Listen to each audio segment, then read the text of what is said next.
I got the cash in the bag, stadium packed. Born a rock star in this life, gon' live it up on the attack. Baby, I'm bad, I just wanna get caught up in this life. I'm crazy, I'm mad, doing no cap. Only God wants you, better go live it up. Cash in the bag, stadium packed. Baby, I'm bad, yeah. Baby, I'm bad.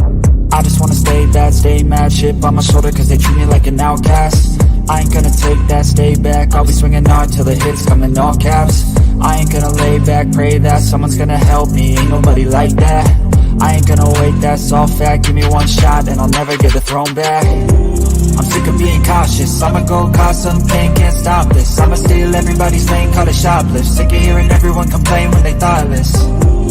Taste the pain, it's like candy canes. It makes me go change into a better frame, into a better name. Society's insane, we all live for fame, yeah. Cash in the bag, stadium packed. Born a rock star in this life, gon' live it up on the attack. Baby, I'm bad, I just wanna get caught up in this life. I'm crazy, I'm mad, do it no cap. Only God wants you, better go live it up. Cash in the bag, stadium packed. Baby, I'm bad, baby, I'm bad. I got the cash in the bag, stadium packed. Born a rock star in this life, gon' live it up.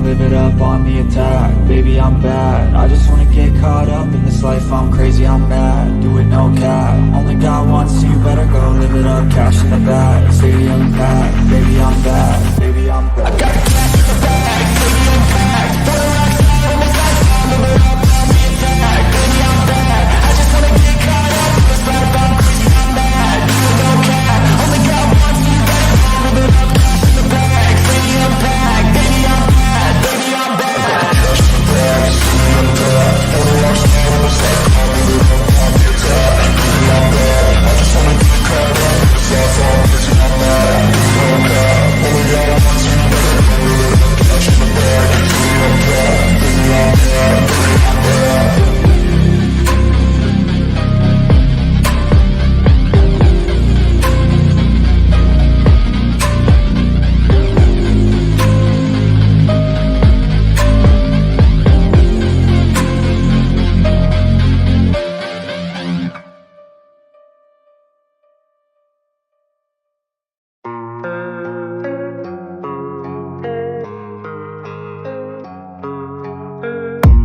I don't really know what comes next. I'm just doing my best, even though I'm so stressed out. Everything just feels like a test that I fail, so depressed when I can't seem to get out. But something deep inside won't let me quit. I swear that I'm inspired by all this shit. Tell me that I can and I won't. That's what guides me the most. Fuck your lies, I'll do what I want.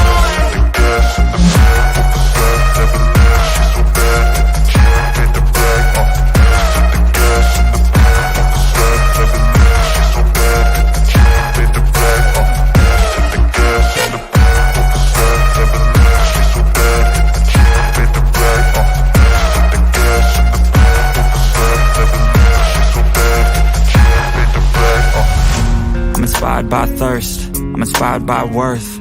I desire your worst, so you can just hide while I work.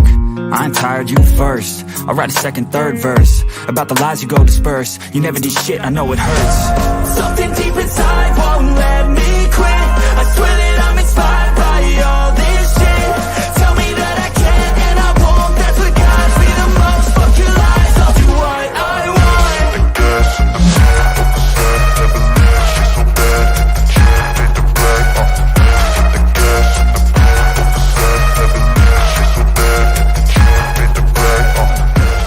Whole sports all plays. Whole sports all plays. Hollow Sports All Plays. 365, we're making up plays. You talking the game, get you through the days. We're high in the court, the dime in the lane. Variety topics, living the same. All presentation, sports information. Hitting the airways, taking the nation. Sport all plays, like working your faces. Grace at the field, so tie the laces. Hollow Sports All Plays.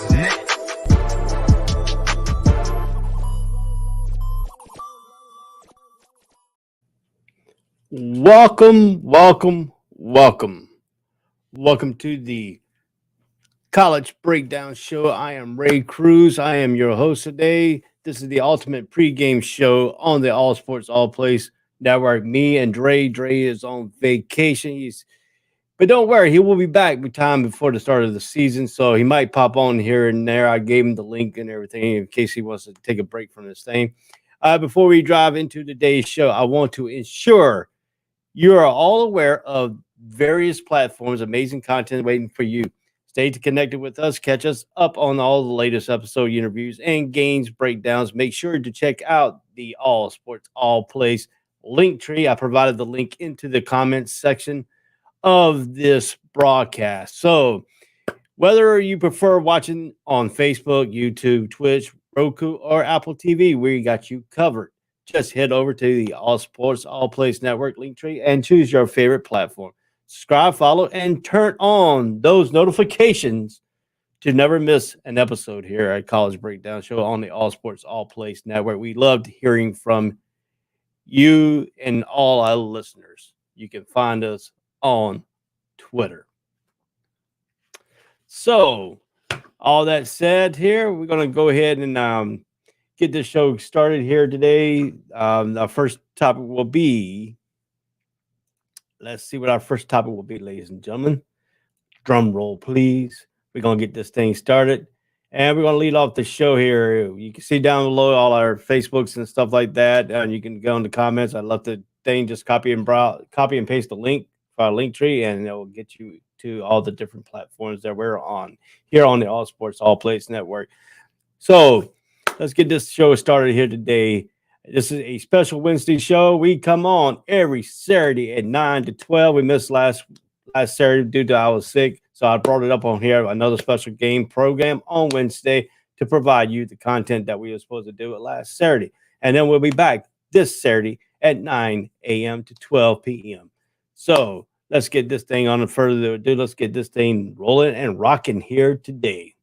Our first topic will be the Georgia football coach Kirby Smart address ongoing issues of speeding among team members.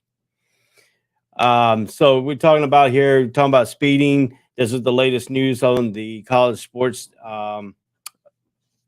wire here.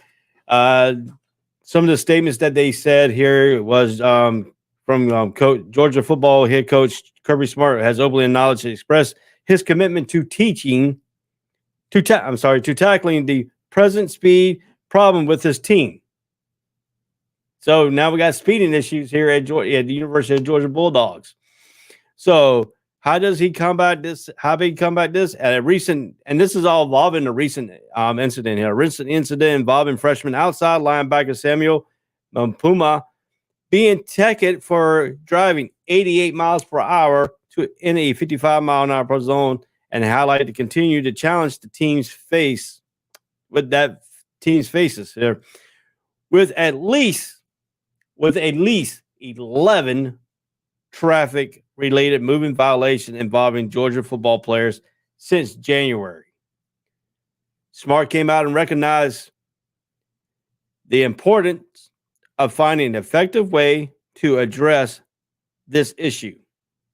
So how does Kirby Smart address this issue? Put it in the comment.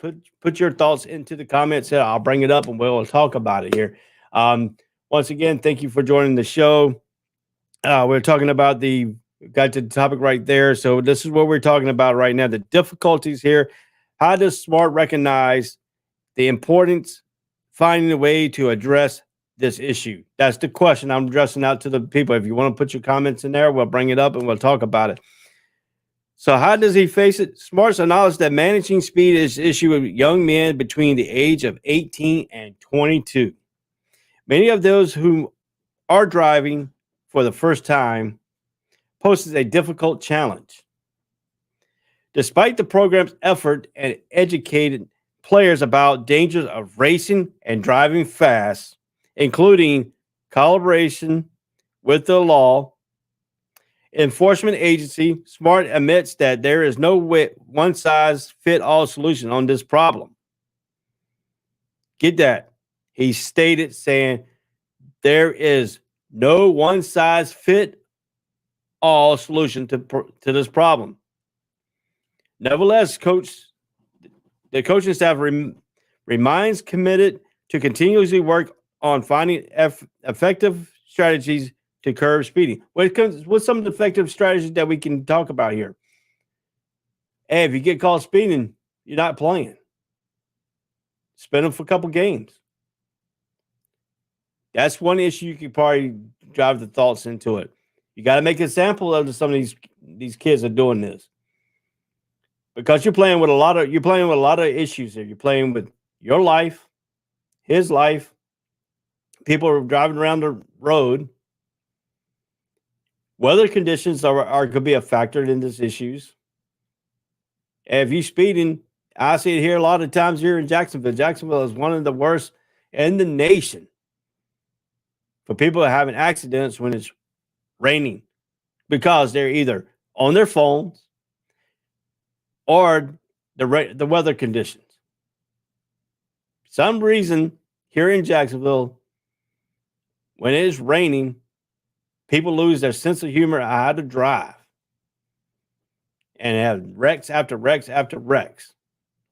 So that's something that they got to really look at and really think about what they are doing here, how they can do this.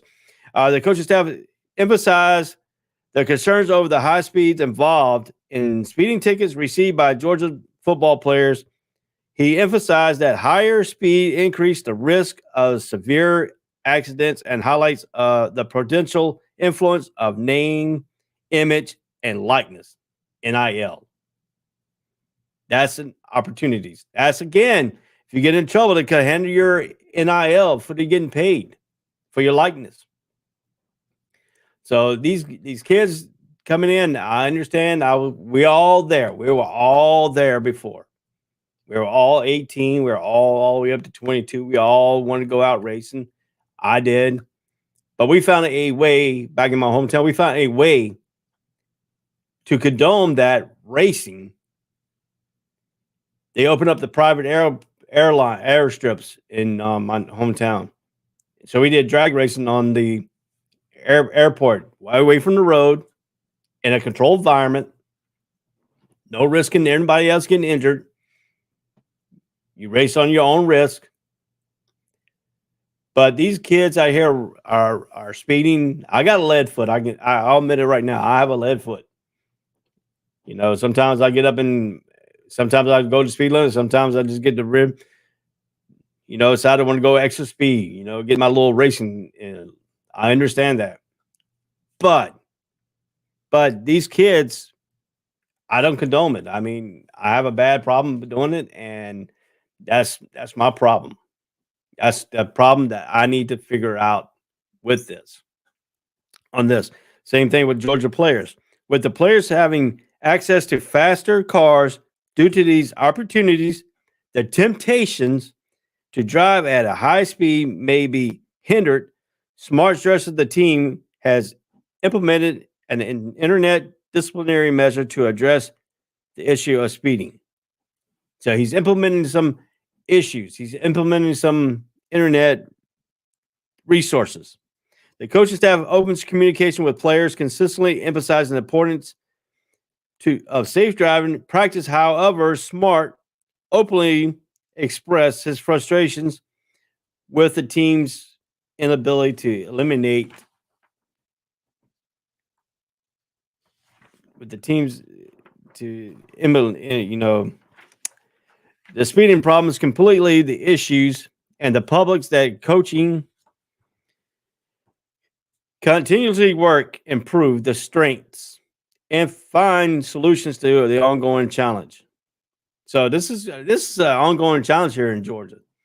I mean, if you look at it, Georgia football head coach Kirby Smart recognized the pressing issues of speeding in his team and is committed to addressing it head on. Despite the challenges associated with the managing young drivers and potential influence of NIL opportunities, Smart emphasized the importance of educating players about safe driving practice. While disciplinary measures are ongoing, communication with players are in place. Smart acknowledged the need for future improvement and solutions by openly acknowledging the problem and expressing his commitment to find ways to address.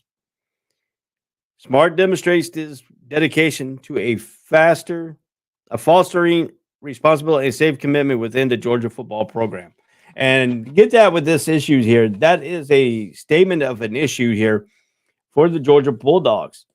I mean, you got to understand the situation here on these kids. These kids got to find ways. And I'm going to tell you, you got to go back to like high school days.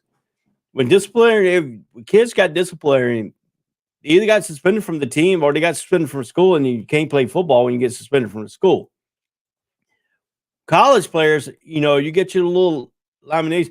Now you got to go back to the old school way. And the old school way, you have to ask yourself here. You have to really ask yourself, how do you contain this issue?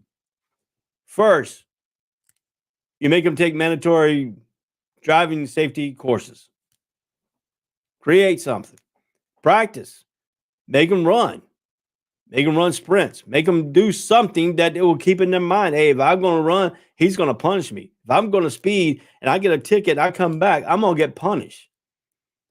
Way you do it is you set them down. You say, hey, look, give them a warning the first time. I understand. But if you break it for the second time, then you get them disciplinary action. Maybe run stairs. Maybe run the whole stadium. Hey, my head coach made us run stadium bleachers. And count every spot that somebody's supposed to sit in. You better have the right number, or else you're going to run back again. Make them run Sanford Stadium. Make them run the bleachers at Sanford Stadium. The whole entire stadium. That might break them too. Also, you got to understand, NIL is very big for these kids. College players are getting paid, getting big cars now, speed cars. Ain't back in the old days where nobody would get this situation of the thing. So I mean, you got to look at that. You got to look at the situation that you're really in here with these young kids speeding. So we got a speeding issue in Georgia. But let's turn our attention to the next topic here. Our next topic here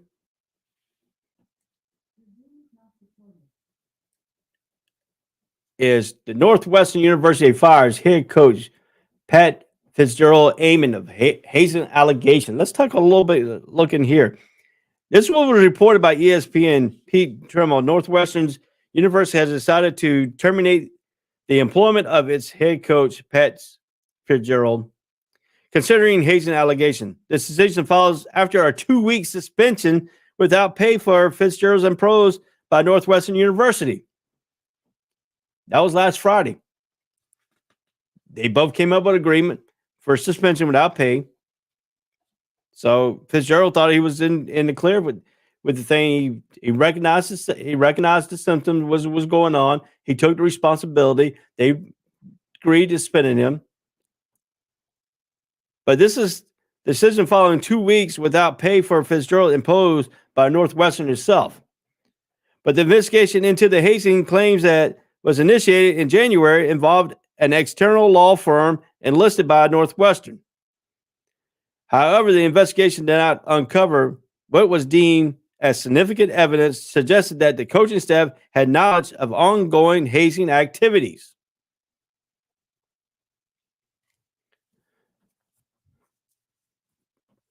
So now we got speeding in Georgia. Now we got hazing in Northwestern. Activities going. But in a statement to ESPN, former Northwestern coach expressed surprise upon learning the university president unilaterally revoked their agreement without prior notification and subsequently terminated their employment. The coach's reference to an agreement upon 2-week suspension suggests a disciplinary between their expectation and the university action. It is important to note that information is provided is based on the ESPN terminal reflect the situation upon my last knowledge updated September 2021. Therefore, it is advisable to refer to reliable news source, the official Northwestern. Guaranteed. So you got this looking here, the university channels for the most recent allegations. So you can continue this on ongoing thing details. You can go to Northwestern's university's paper and you can look it up and see what kind of things are going on. But we got a hazing. What is college program coming to? I mean, I understand hazing. I understand that most of us have done that. We had, freshmen and like back in senior, we had this senior locker room where all the seniors get in there. If you walk by it and they had the door open in there for their locker room, when you walk by going into the main locker room for everybody else, they either try to pull you in and shut the door and give you a little bit of hazing. It goes on in high school. So, but college, you figure that they have grown up out of that a little bit, even though they were still technically kids. Young adults, atmosphere and stuff like that. So, I mean, this is some serious stuff that's going on here. This is hitting the wires here and stuff. So let's continue on here with the latest news around college football. Wisconsin linebacker Turner reinstated following suspension less than 2 weeks after being suspended for violating the athletic department student athletic disciplinary policy. Wisconsin linebacker Jordan Turner has been reinstated by the university. Decision to reinstate Turner was announced by Wisconsin's athletic director Chris McIntosh following the internal inquiry conducted by the committee of university staff, although specific reasons for the suspension were not disclosed due to federal law restriction. Turner reveals that on Twitter that he has been cited for an OWI, which is operating while intoxicated. So now we got a driving issue in Georgia, hazing issue in Northwestern. We have a player that gets suspended for OWI, operating while intoxicated, at Wisconsin.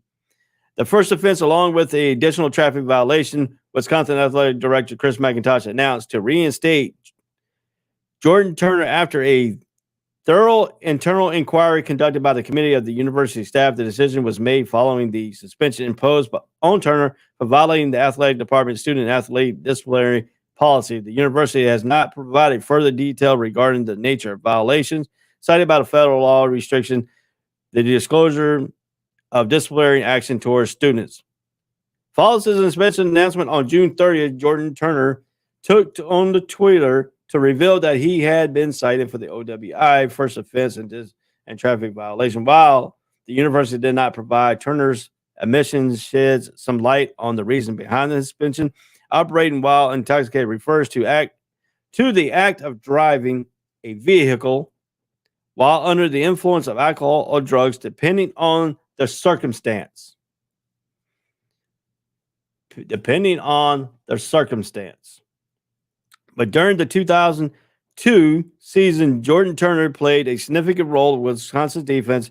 He recorded 68 tackles, ranking second on the team, just behind fellow linebacker Mima Nagodime.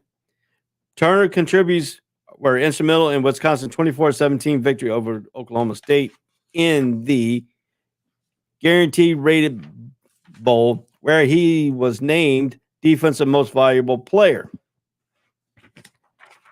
So that is some serious accusation there that this kid is putting people's lives in danger driving when intoxicated.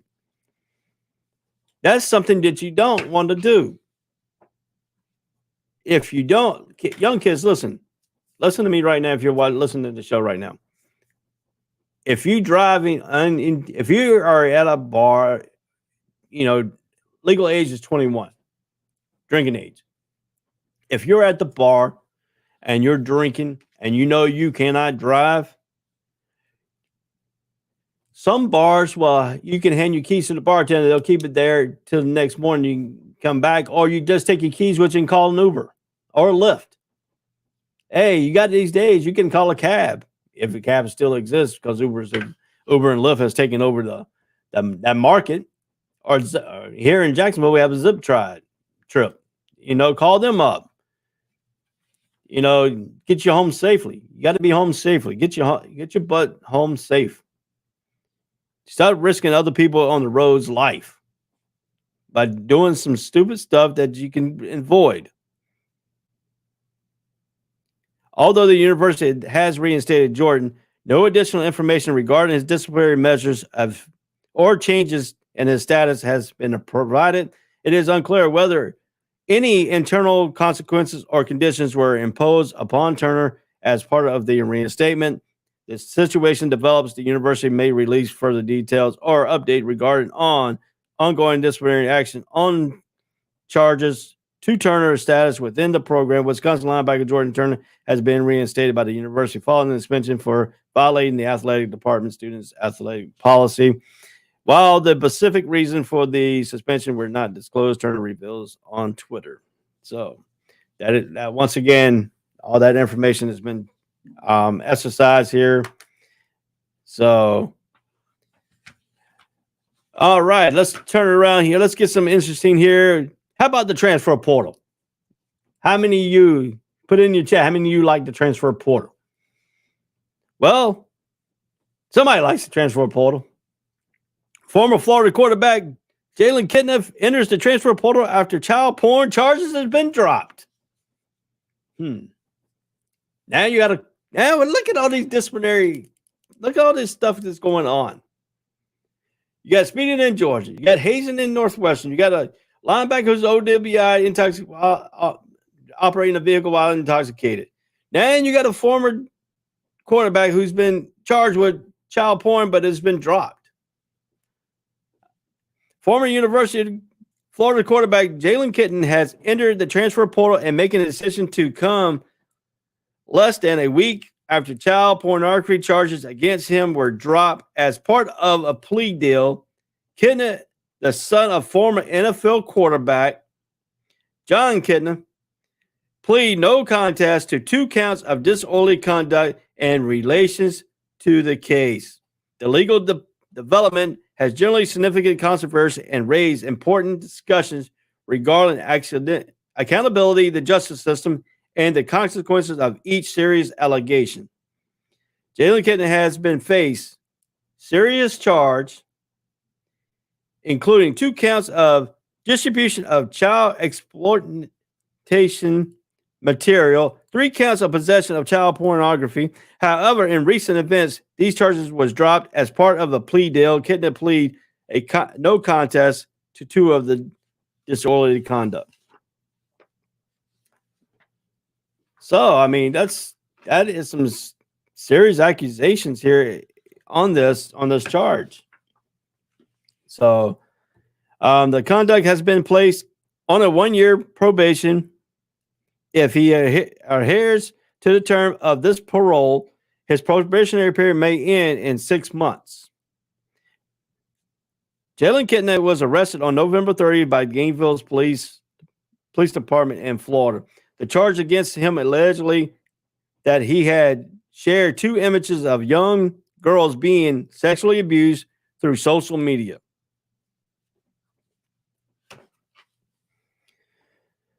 Man, this really hits my heart here hard, because I have kids, and and that is some serious thing. I got to take a moment break here, and we'll be right back here. We'll pick up this story. I got to take some time for myself. Be right back. All sports, all plays. All sports, all plays. All sports, all plays. 365 365, we making a plays. We talking the game, get you through the days. We're high in the court, the dime in the lane. Variety topics, living the same. All presentation, sports information. Hitting the airways, taking the nation. All sport, all plays, like working your faces. Grace at the field, so tie the laces. All sports, all plays.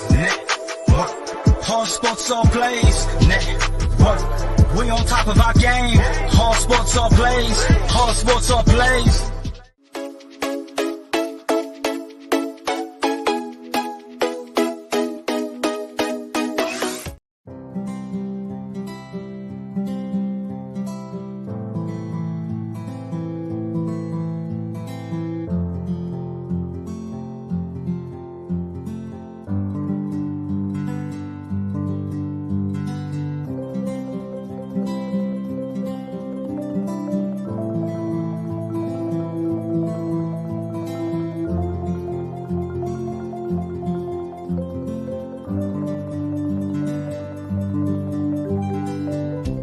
This is the Fox D Streaming Network.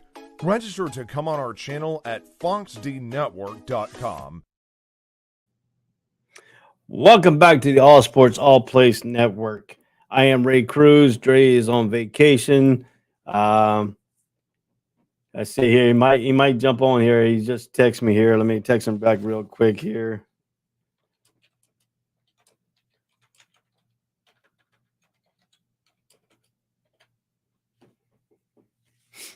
All right, so he might jump on here. We don't know here.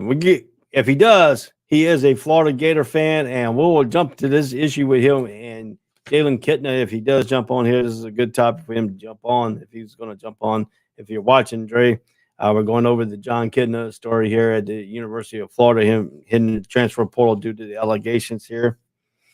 That really disturbed me when he was talking about reporting. He discovered the 3 images of 2 nude young girls in a shower on his phone. But during his court appearance, John Kitna expressed remorse and issued an apology to the family, friends, and those who care about him. It is an essential step towards taking responsibility for his action, acknowledging the gravity of the situation. However, the seriousness of the allegation and their potential impact on the victims cannot be understated. Following John Kitna's arrest, the subsequent legal processing, the University of Florida took swift action and dismissed him from the football program. As a redshirt sophomore, a former 4-star prospect from Texas, Kitna has served as a backup for the team.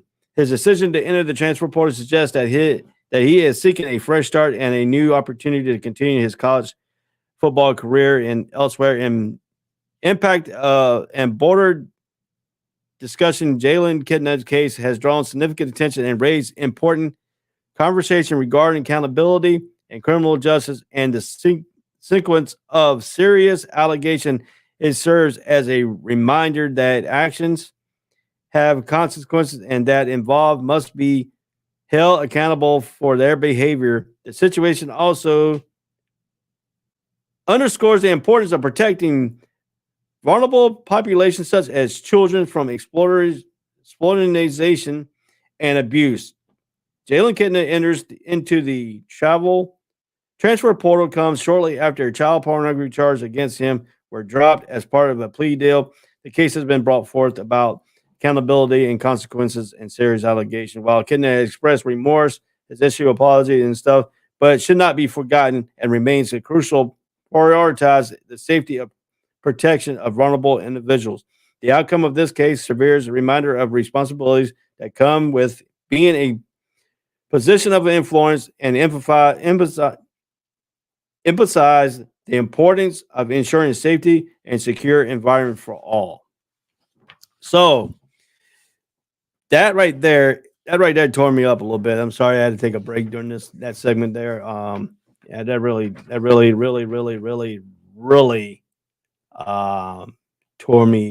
tore me up on that on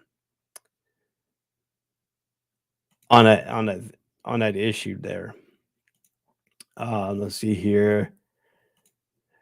Josh says that yo is on fire. Yes, I am. This is some serious allegation that went on for the former Florida Gator quarterback who hit the transfer portal. When you talk about some serious stuff like that, it's not very, very fortunate here. So, I mean, I was going to take a commercial break right there, but I already took one. So we're going to continue right on here. Moving right along here. Our next thing, we're going to get into the football breakdown, what we talked about here on the show. We're going to go ahead and we're going to start with the American Conference 2023 football preview part of the show here. So we're going to get this stuff started right here. The American, well, they call it the American Athletic Association, but it's the American Conference, replacing the quality and thing. So, so we're looking at some stuff here. You know, the American recently underwent significant changes due to the realignment. How y'all like college football realignment? It started this year with the realignment wars in college football. The conference powerhouse Cincinnati, Houston, and UCF to the Big 12. We're going to talk about them later on in the show here. When we get to the Big 12 conference, we're covering the American Conference, the Atlantic Coast Conference, and the Big 12 here today. Doing 3 conferences here today. Saturday we'll take 3 more, and we'll go into that this Saturday at 9 a.m. to 12 p.m. Join us here on the All Sports All Plays Network. You can go and click on Linktree. It'll give you all the platforms that we're on. Choose your platform that you want to join. And if you're on the Facebook, you can go ahead and comment on the show. I am Ray Cruz. Dre's on vacation. Thought he might jump in here. He said, when is it? I told him it was right now, but I have not seen it. So, but he continued on his good vacation there. I know he's having a good time doing his stuff that is doing his off season, but he will be back full rejuvenized. He will be back rejuvenized with us on the All Sports All Plays College Breakdown Show on Saturday in August. We get him going, we get his takes, we get his flow, and some football. Football is coming back, baby. And we are here to get you through all the college football season, all the way up to the national championship game. So let's get started here. The American Athletic Conference, mentioned Lost Powerhouse, Cincinnati, Houston, and UCF, University of Central Florida in Orlando to the Big 12. With numerous conference titles, President's Bowl wins, and even college football playoff appearance. And recent American opt to expand the membership by absorbing 6 schools from Conference USA. So they went into Conference USA and picked up 6 schools out of that. While the move increased the conference size, it remains to be seen if it can maintain the same level of quality. The same level of quality. Can they do that with these schools? Once again, I mentioned the departure of Cincinnati, Houston, and UCF dealt a significant blow to the American Conference football strength. These programs consistently excel within the conference and achieve notable success on national stage. Their absence leaves a void while being challenged to fill both in terms of on-the-field performance and national recognition. So what they do? What does the American do here? Well, they went in and increased the membership by absorbing 6 teams from the Conference USA. The strategy aims to create a larger conference, but it remains uncertain if this approach will maintain the same level of competition and success, while one of the newcomers, UTSA, University of Texas, San Antonio, is expected to contend for the conference title immediately. The other teams facing challenge, 4 of the schools have new head coaches. Rice remains in a long-term building phase. However, with the uncertainty of stronger American expanding the conference, teams like logistically choice.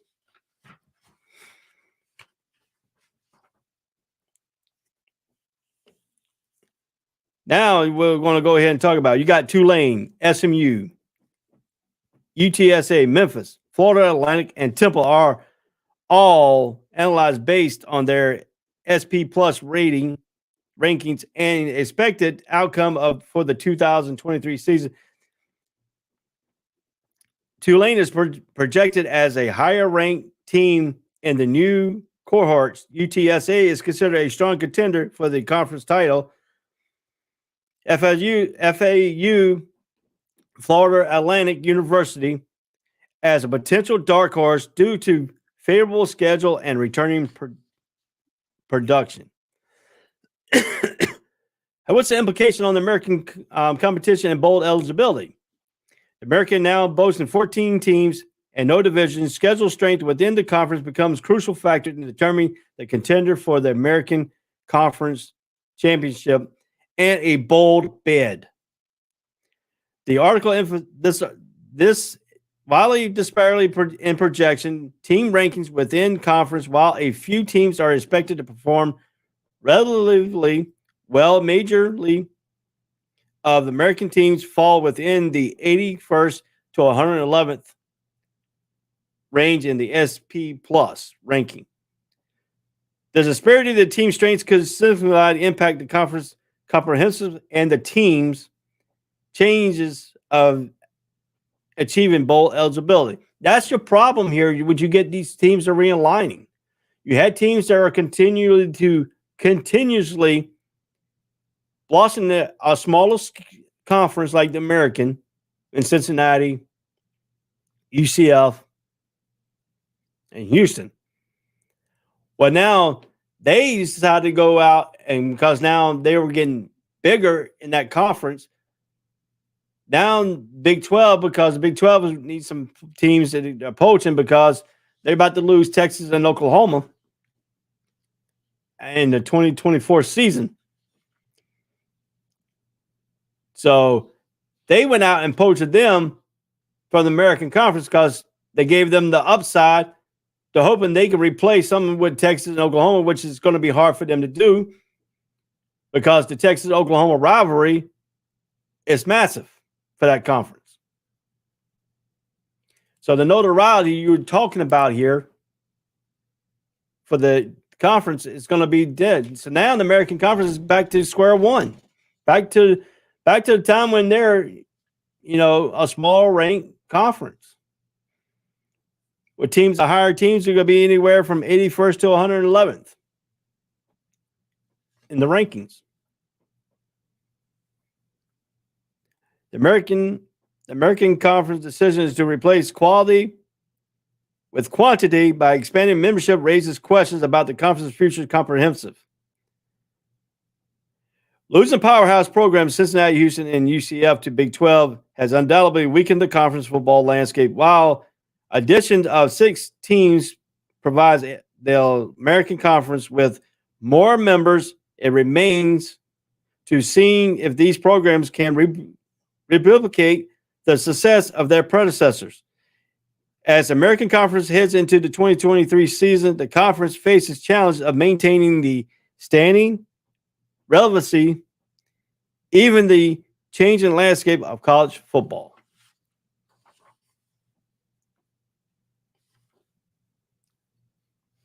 So if you look at this thing that here for the American, how big is the loss? The loss is huge. It is huge. Those 3 teams are huge losses for the American Conference. They gave them recognition. Now you got teams like Navy in there, East Carolina still in there. But Cincinnati, Houston, and UCF carried that conference to notoriety. So how do they replace that? That's going to be the burning question. That is the burning question that we got to talk about here.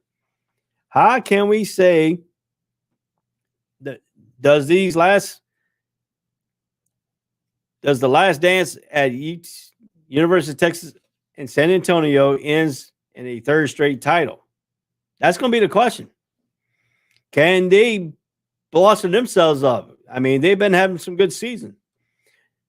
Like I said, the University of Texas of San Antonio, the Roadrunners, have managed to impress feat by winning back-to-back Conference USA championships in 2021 and 2022. But they're going to be coming into the season of 2023 the favorites to win the American Conference. As they enter the 2023 season, the burning questions on everyone's mind is whether they can achieve a historic three-peat, the team remarkable continuity, but it's not going to be a three-peat of the Conference USA. It's going to be an American Championship. That's what but they still going to be a champion for third straight season. If they can do it, they got to produce on the field. It's good to talk on paper. Paper is good. But when you get on the field, can you really, really extend that way? Can you really emphasize that view for you?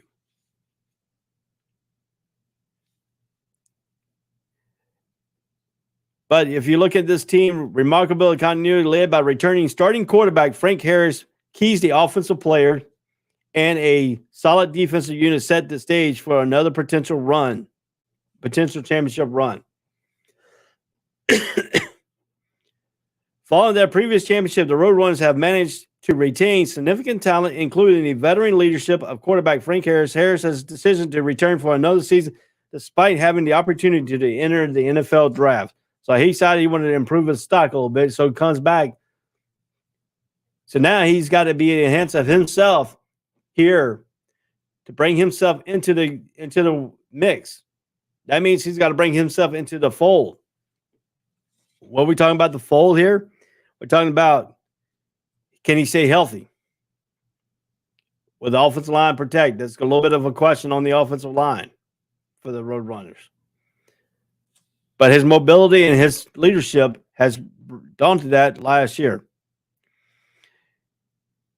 Despite having the opportunity to enter the NFL draft, could have paved the way for other players to follow suit. Utilizing name, image, and likeness NIL funds, Harris' impressive statistics and experience over 4 seasons makes him influential figure, and his return has likely convinced other potential departures to stay in San Antonio for another year. Excuse me. What does the last dance feel for the Roadrunners? The Roadrunners' back-to-back championship wins combined with their remarkable continuity creates a sense of nauseating, ironic last dance season of the Chicago Bulls with changes on the horizon. Now they compare themselves to the Chicago Bulls. Man, these people, man. They came out and said that. With changes on the horizon, the team's making one final push for glory before Invado transparency occurred. The 2023 schedule presents opportunity success with the SP Plus projection favoring the Roadrunners in 8 games, including 2 close matchups against Houston and FAU. So now that's how this conference is looking at themselves right now to produce them, hoping UTSA can take what Cincinnati did. That's their hope. That is their hope of Cincinnati they're relying on. They're relying on that hope.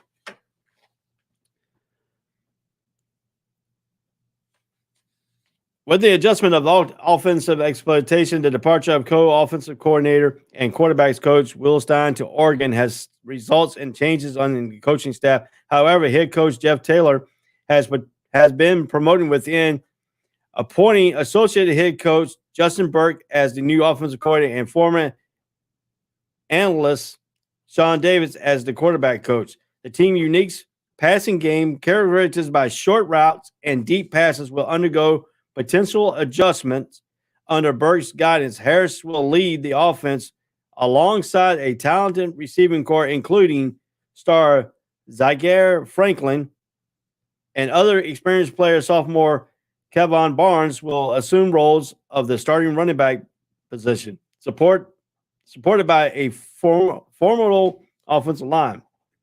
So they got the offensive line is a little bit of a question, in my opinion. But I think they believe their offensive line is a little bit stronger than it was last year.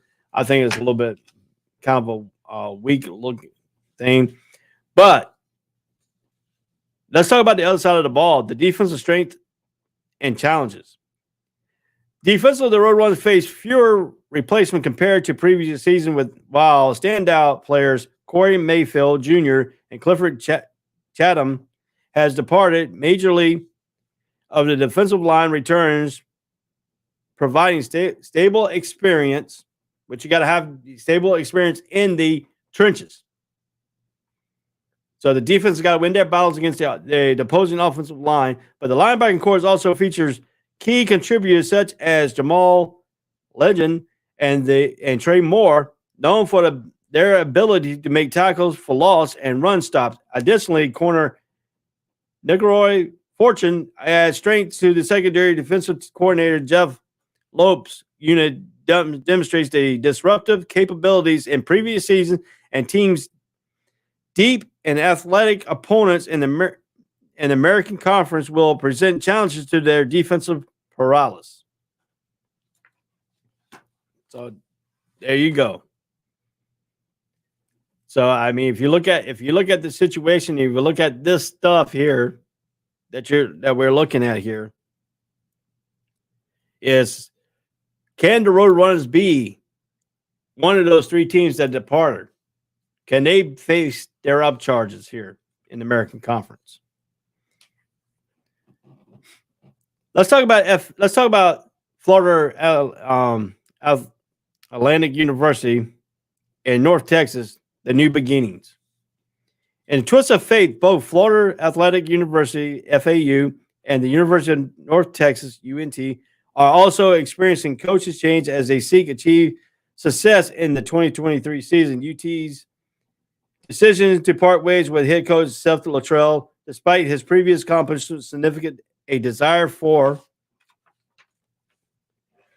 So we got a desire for here for a fresh start. FAU hiring of Tom Herman, known for his success at Houston but struggled at Texas, suggests their intent to provide rehabilitation opportunities for Eric Morris, a Texas football figure with coaching experience at Houston and Texas Tech, and takes the regimes at UNT.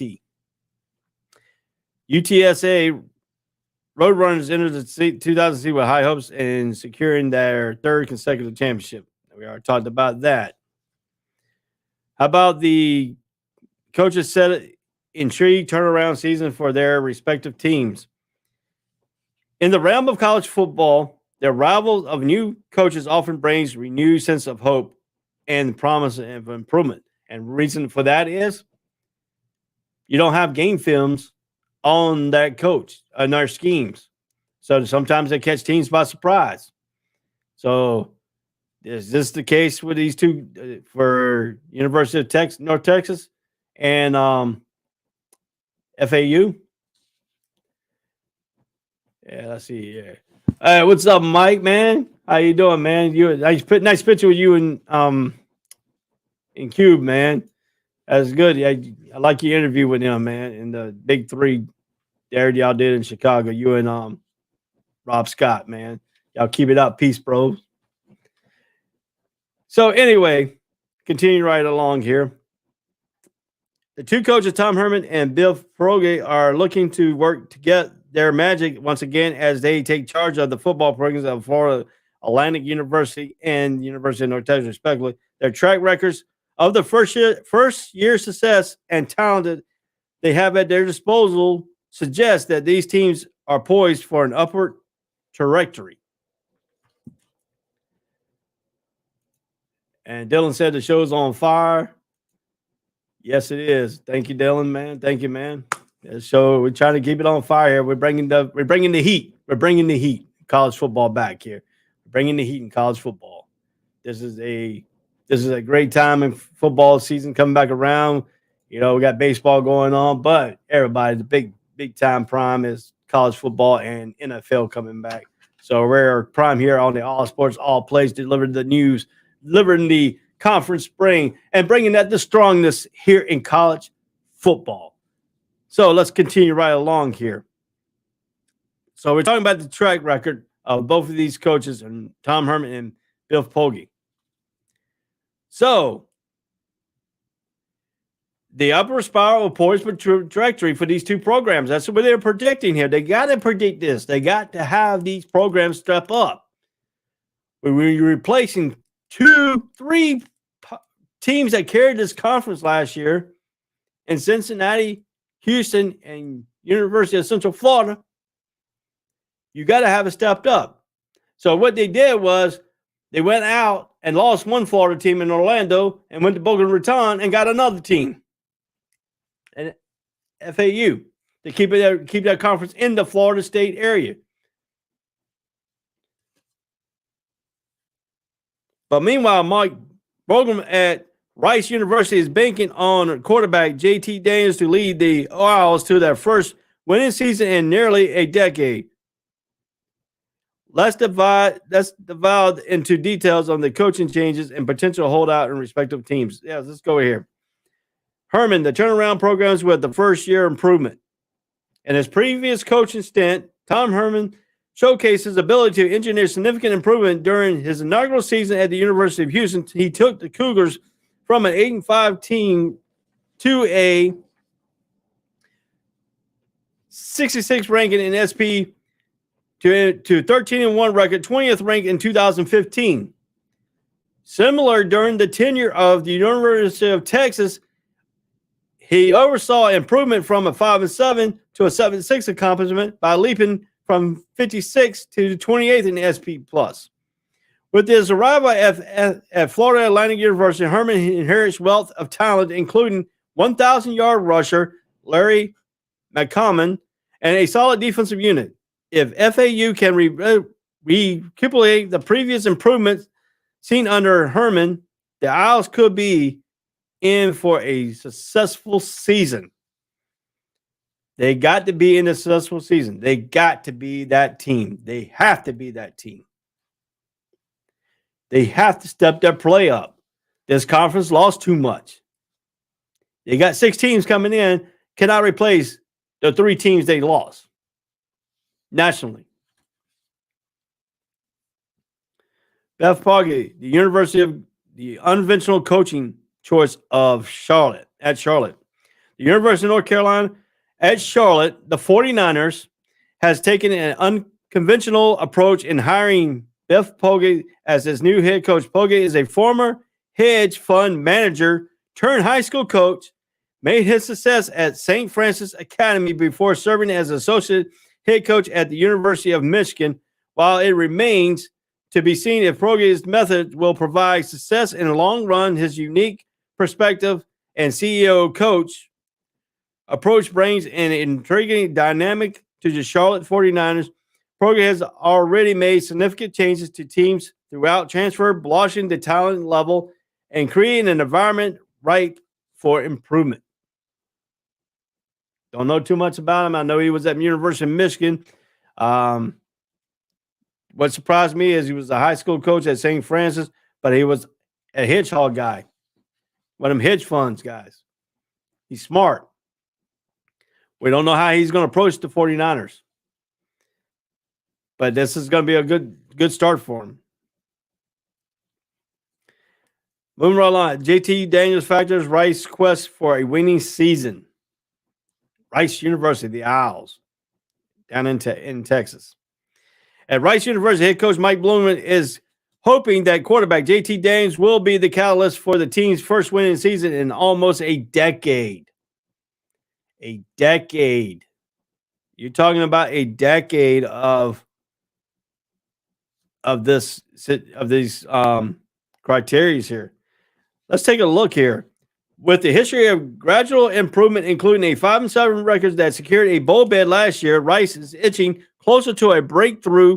Daniels, highly sought after recruit, brings a wealth of experience from his time at USC, Georgia, and West Virginia.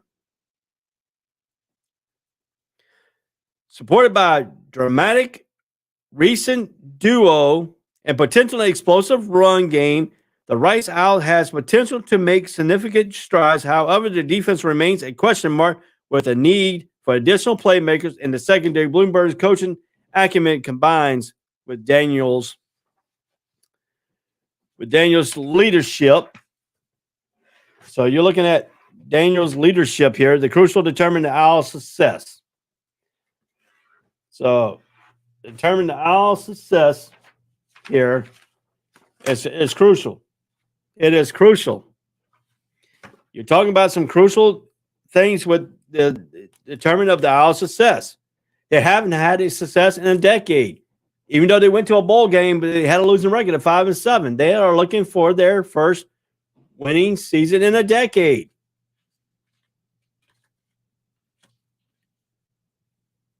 So if you're looking at college football approach, the arrivals of Tom Herman in FSU and Charlotte and the presence of JT Daniels at Rice has sparked optimism among their respective fan base. Herman's track record for the first improvement programs and all that approach. So yeah, that's a very interesting thing here on that approach here. So what we're talking about here, we're talking about a lot of Cincinnati leaving, and we're talking about some interesting stuff here that we're taking some things. Let's continue right along here. The 2022 season for the American Conference brought forth a mirage of surprises, memorable moments. Among the notable occurrences was the triumphant return of Tulane Green Waves, led by head coach Willie Freeze.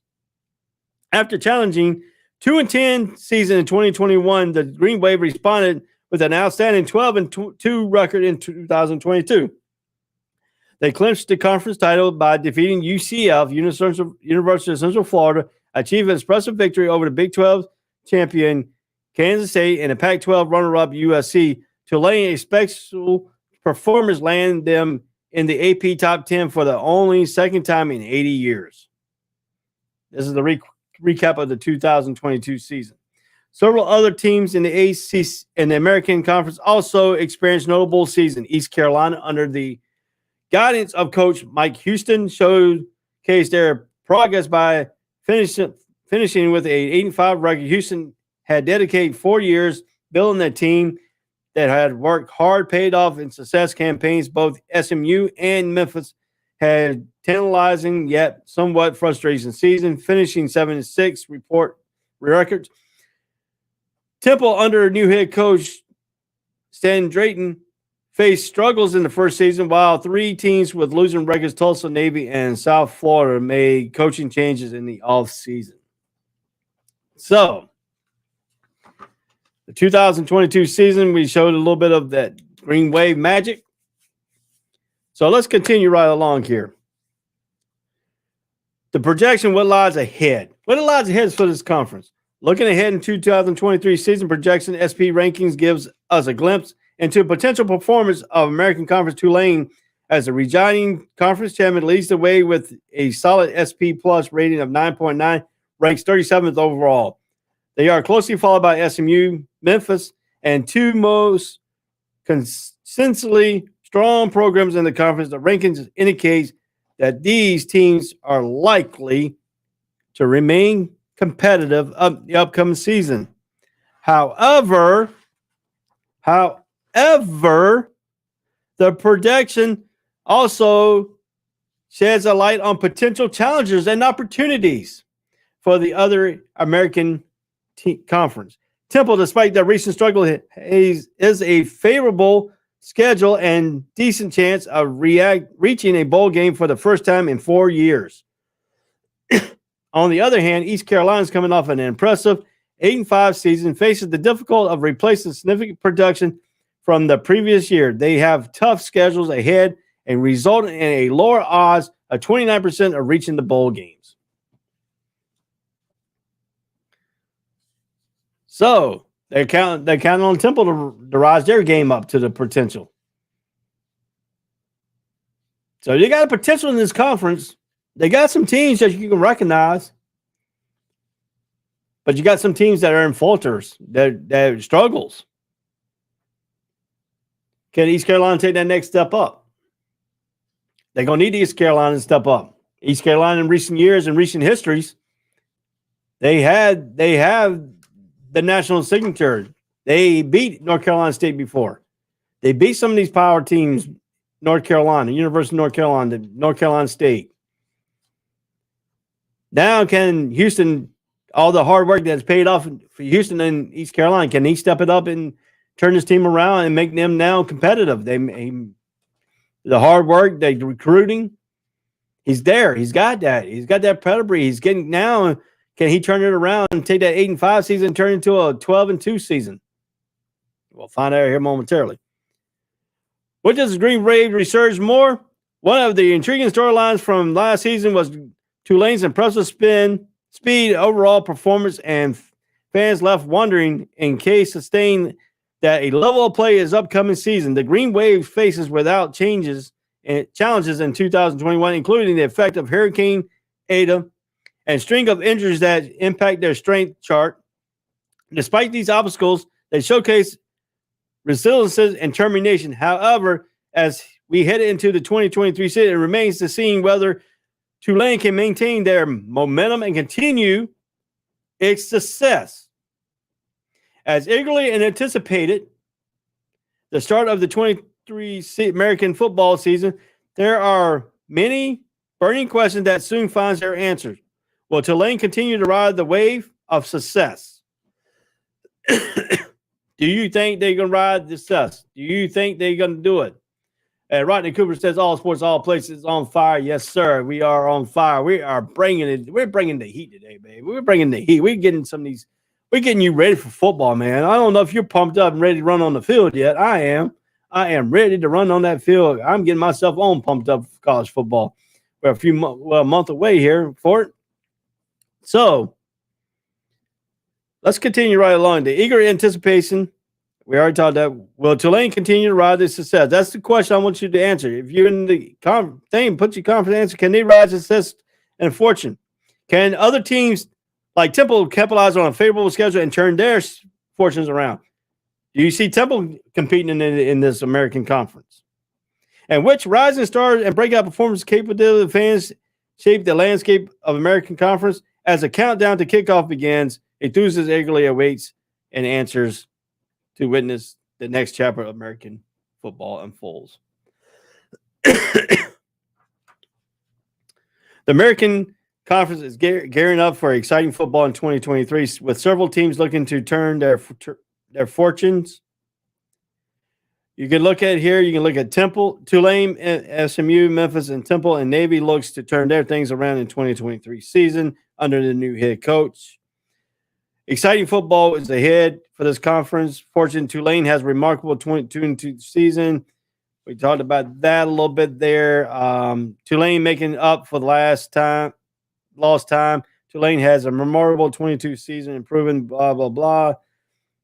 The Green Wave achieved their first major bowl appearance since 1940, the Sugar Bowl, despite losing key playmakers and coordinators. Tulane has managed to retain several stars for another year with the high expectation levels and promising transfer. Tulane enters the 2023 season with a strong chance of continuing their success. SMU, the Miami, the Liberty, the connection. SMU looks to build their offensive powers from previous seasons. The Mustangs hired Rhett Lashley and as an offensive coordinator who brought in several transfers from the Miami and Liberty program.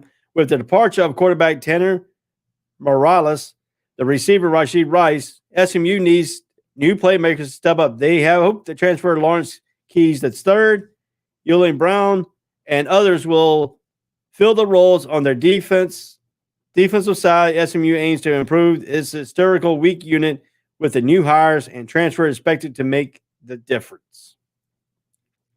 So they're going to rely on some transfers out of Miami and Liberty connections, their departments. So that's their hope and analysis that to return to replace their Tanner Mercedes and receiver Rashid Rice. So we're going to have to take a look at SMU. SMU could be a team that could be lackluster this year. Could really falter a little bit here on that. So that's something that we got really look at here in the coming. Let's talk about Memphis learning to win close games. Memphis and coach Ryan Silverfield faced pressure in 2023 as the team has struggled in close games. Recently, the Tigers lost 4 one-score game in 2022, highlighted their inability to finish strong. Offensively, Memphis boasts a talented quarterback in Seth Hagan and a solid run game. However, the defense remains competitive in the upcoming season. Sorry, that's wrong. needs to improve, especially in the pass defense and generate a rush. With the key transfers and team returning players, Memphis hopes to address those issues and returns to their winning ways. So Memphis fell off a little bit there. Novell left. They had some issues there. So now they're trying to turn it around. They could have a good season a better season this year. You got some more core players. So that's something that you got to really look. That's something you got to really, really look at here on that. Let's talk about Temple and Navy seeking a turnaround. Temple and Navy has experienced and declined in recent years after enjoyable success in the mid-2010s. Temple's defense has shown significant signs of improvement, and the offense is banking on their development and quarterback E.J. Warren. The Owls' new defensive coordinator, Everett Winters, aims to build on their progress and further strengthen their defense. Navy continues to embrace their option-based attack under new offensive coordinator Grant Chestnut. The defense has shown promises but needs to replace key playmakers. Both teams are looking to reverse their fortunes and regain their former status in the American Conference. When we talk about East Carolina, Mike Houston's second act, East Carolina is upward trajectory under the head coach Mike Houston. After a slow start, Houston led the Pirates to a back-to-back winning season. However, 2023 brings a significant change to as key offensive playmakers depart. The defense also faces challenges with several new faces expect to step up while reset may be on the horizon. East Carolina aims to continue their progress and prepare for bowl bids in a tough schedule. So East Carolina didn't draw a tough schedule. Lost some key players. They got to turn around. Houston's hoping that his recruiting has reestablished that program. Could be a major overhaul. They could drop down, but I think Houston's coaching ability and his habit ability and the way he's got teams projection here, I think he's on an upward trend here. I think he's really, really adamant about this. I think he can turn East Carolina around. They do have a tough schedule this season here. Let's go here with the conclusion. The American is filled with teams surviving to make their marks in 2023 football season. Tulane, SMU, and Temple and Navy are determined to run their programs around an active achievement success in a highly competitive conference with key transfer, returning players, and new coaching strategy. These teams are poised to make a statement on the field. At the seasons unfold, fans can expect exciting matchup and renewed rivalries as these teams battle the conference supremacists. So, as we wind down the American Conference here, so what do you think? Who do you think is going to win the American Conference? We got some dark horses. We got some people. We got some sayings. We got University of Texas San Antonio, their first season in the American Conference. They're eager to win. Tulane's eager to come back and win back-to-back championships. ECU is thriving the thing, and then they got a trajectory of Temple coming up in there. So now you got the three teams leaving. If these four teams, if ECU, Tulane, the Roadrunners, and UTSA and Temple can all get on a roll, they could probably outplace the three teams they lost in Cincinnati, Houston, and UCF to the Big 12. So that says we're going to take a quick commercial break. We'll be right back on the All Sports All Plays Network. I am Ray Cruz, and we'll be back after these messages. All Sports All Plays. All Sports All Plays. All Sports All Plays. 365, we're making a plays. You talking the game, get you through the days. We're high in the court, the dime in the lane. Variety, topics, living the same. All presentation, sports information. In the airways, taking the nation. All sport, all plays, like working your faces. Grace at the field, so type the laces. All Sports All Plays. Network. All Sports All Plays. Network. We on top of our game. All Sports All Plays. All Sports All Plays.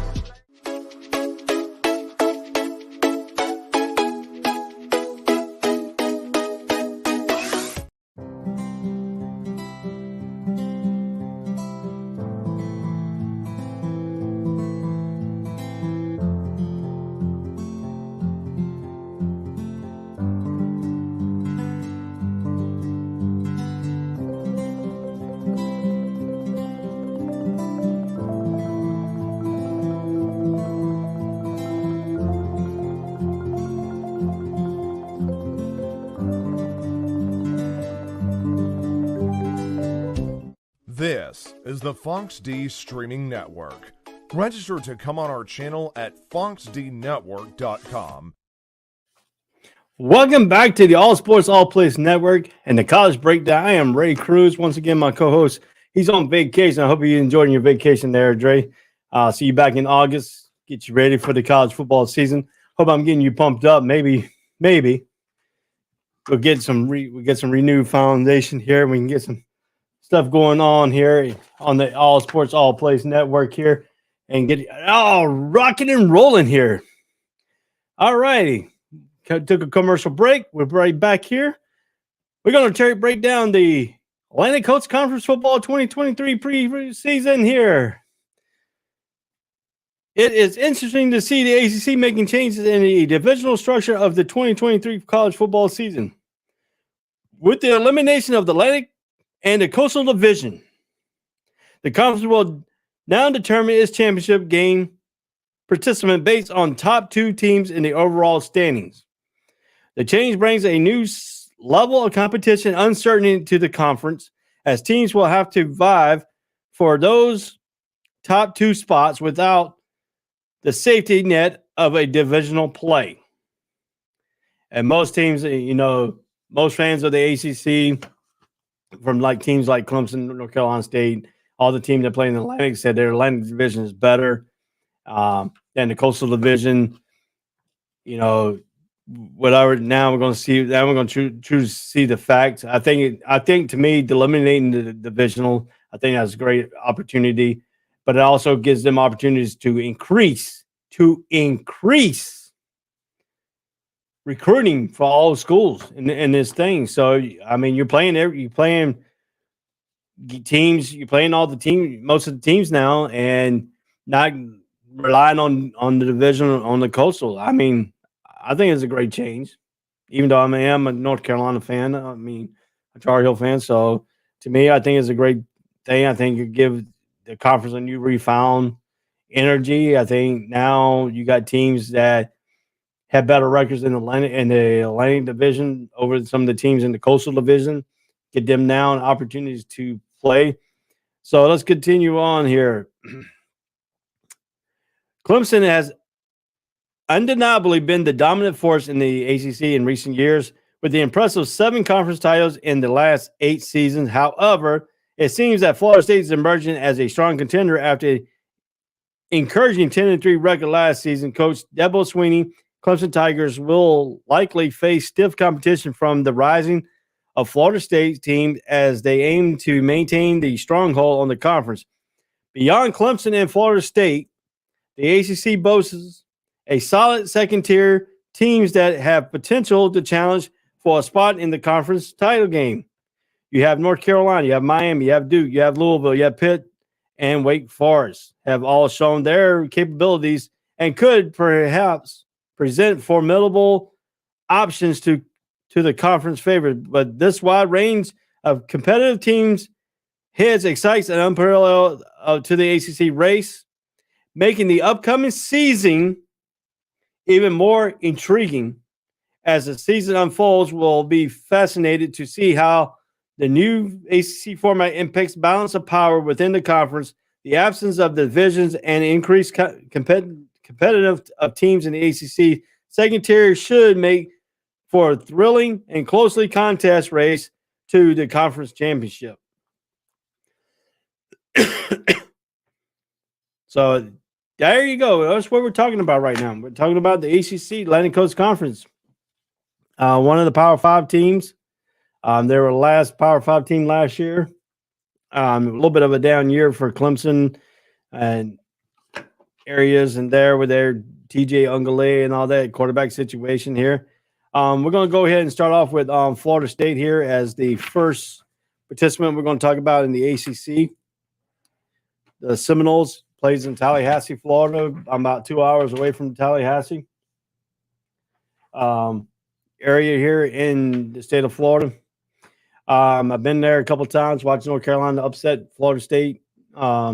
Recent game was the field goal, the 50-yard field goal. I can remember that game definitely because we're sitting in the student section of the Florida State Seminoles, and one girl in front of us turned around because we're all standing, and cheering on our kicker when he came out and to win the game. And the girl, I can remember vividly, the girl turned around, looked at me, and says, "We need to sit down because he's not going to make it."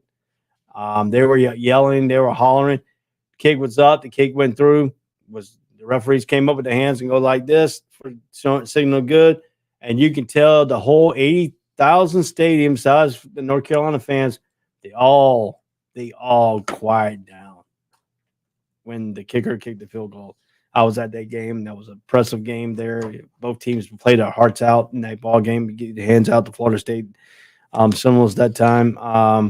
It seems that you're providing some information about Florida State football programs heading into 2023. So it appears that the team has made significant progress since the arrival of head coach Mike Norvell in 2020 and is aiming to challenge the Clemson for the top spot in the ACC and potentially making a run for the college football playoffs. Several key players on their offensive side of the ball is going to start with the quarterback in Jordan Travis. And he is supported by talented playmakers such as running back Trey Benson, wide receiver Keon Coleman, and Johnny Wilson, and tight end Jaheim Bell. The offensive line has also seen improvement under Novell's tenure in 2023 unit. It's considered the best during his time as head coach. On the defensive side, the team shown the ability to limit opponent scoring, allowing an average of 20.6 per game. In the previous series, Javard Verse and defensive end has recognized a first-team Sports All-American. The team added Pharrell Cypress II, the transfer from Virginia, who is expected to blossom the secondary as a shutdown corner. Overall, the Florida State Seminoles have built a competitive team under Mike Norvell's leadership, and they have a strong roster headed into the 2023 season with both offensive firepower and the defensive talent. So this is going to be interesting to look at while we're moving along in this college football season at Florida State. I'll be interesting to see how they start off the season, if they're going to be as competitive as they advertise on paper here. The season, I think they are going to be one of the formidable opponents for Clemson. I think they're going to be right knocking on Clemson's door. If Clemson has another down year like they had last year, Florida State could overtake them this year. They're up there. They're up in that echelon. They're recruited well. They're getting everything with Mike Norvell. Is getting his implementation of his teams now. He's got his recruits really in there now. So now we're going to see him try to blossom his coaching like he did at his last stop there. So Clemson Tigers, apparently you're discussing the Clemson Tigers football heading into 2023 season, despite the preseason projection favoring Florida State. It is noted Clemson remains formidable program under head coach Dabo Swinney. Is the Tigers known their strong defense in 2023 season? Expected to be no difference. Their defense is considered one of the best in college football. Loaded with talent on the offensive side, there's expectation for improvement under new offensive coordinator Garrett Riley. Quarterback Cade Conklin is anticipated to have a breakout season, his first full season as a starter. However, Klubnik, to reach his potential, the offensive line and recent receiving corps needs to be solidified and provide adequate support. Running back Will Shipley is highlighted as one of the top playmakers in the ACC and will contribute to Clemson's offensive success. Regular season matchup against Florida State is noted, and there is potentially two meetings between these programs within the division. Leslie, ACC is in summary, while Florida State may be emerged as the preseason favorite in the ACC, Clemson is regarded as a highly competitive team with a strong defense and potential offensive power will remain a significant force in college football. So there you go. Clemson and Florida State are the top tier one teams in the ACC right now. That's my perspective, my opinion. Now, if you ask North Carolina State fans, they're gonna say it's North Carolina State, Florida State, and Clemson, all the top tier one teams. But that's not the case. The the top one teams are consisted of two teams right now. Hands down, Florida State, and hands down, Clemson. Now you got tier 2 teams in there: Wake Forest, North Carolina State, North Carolina. Duke has seen some rise last year under Mike L. We're going to get to Duke here in a little bit, and we're going to talk about them and their rise and see if now, because we talked about first year head coaches, now we're going to see if he can sustain with his year 1. Can he sustain for year 2 at Duke? Can Duke be on the rise? That's going to be the question. They got a good quarterback in Leonard. We're going to go ahead and talk about North Carolina Tar Heels. The football team is heading into an upcoming season. Last year, the team had a strong start with a 9-1 season, but faltered towards the end, losing their last 4 games. Coach Mack Brown team is expected to bounce back, and the late season slide is not anticipated to have a lasting effect. A key factor in their success is the return of quarterback Drake May, who is highly regarded as a second-team preseason selection. The Tar Heels also have a deep backfield, which will contribute to all their offensive strength. Improving the protection for May is identified and as priority as the team allowed 40 sacks last year. To address this, North Carolina has brought in transferred Desvon Walker from Kent State, who had a remarkable season last year, who blitzed Georgia's defense at Kent State, and Nate McCullum from Georgia Tech to help bolster the receiving corps, compensating for the loss of Josh Downs. Yes, they lost Josh Downs, one of the top wide receivers in their program there. There is also a change in the coaching staff with Chip Lindsey taking over as the new play caller from after Phil Longo's departure for Wisconsin. On the defensive side, the Tar Heels struggled last season, allowing the most points per game in the ACC, 30.8. However, with the return of 8 starters and addition of several transfer, defensive coordinator Gene Chizik is expected to improve the unit's performance. Overall, North Carolina aims to bounce back from the late season slide and make improvement on both offense and defense. With a talented quarterback, a deep backfield, and a revamped defense, the Tar Heels has potential to have successful season under Coach Mack Brown's leadership. Let's talk about the Tar Heels a little bit here.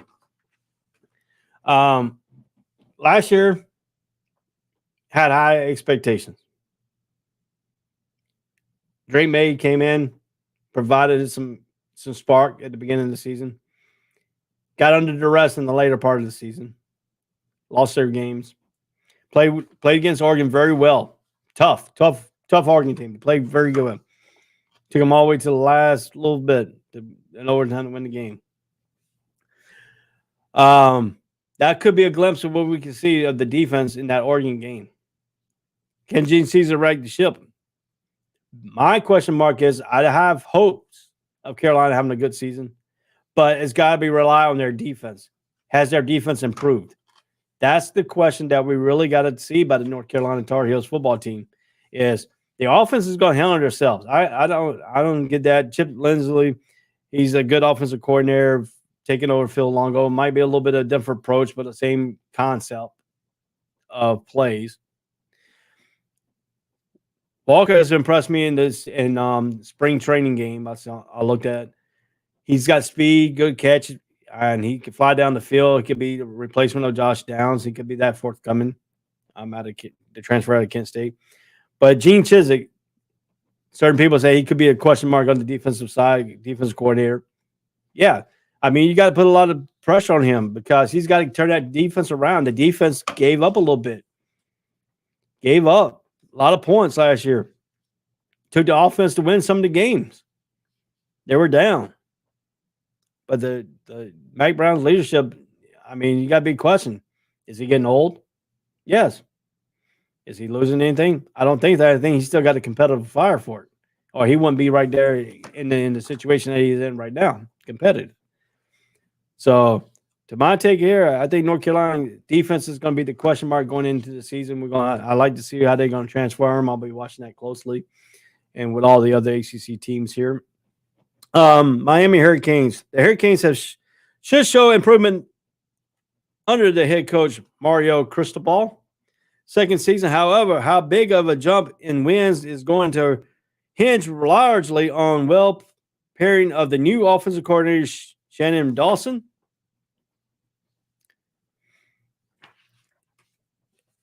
And Manchester quarterbacks Taylor Van Dyke. After a breakout season in 2021 season, Van Dyke struggled with injuries and never seemed comfortable under previous offensive coordinator Josh Geddes.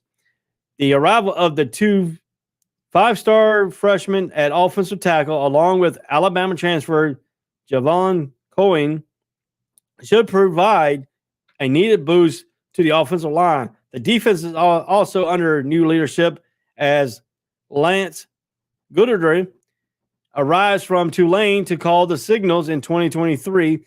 In addition to overall improvement after an up and down 22 campaign, Gooderdry has to get this group to cut down on big plays. They allowed 16 of 40-yard plays last year. 16 over 40 yards in a game. That North Carolina game, Miami game was tough. Miami gave them a good shot. North Carolina prevailed at the end, but still, big plays. 16 out of 16 plays of 40 yards or more last year. It's not cutting for your defense. If Miami they were highly ranked up there last year. To make that push to get Miami back to where Miami football was back in the 80s, they're still struggling. Coming over from the Big East to the ACC, they've been struggling.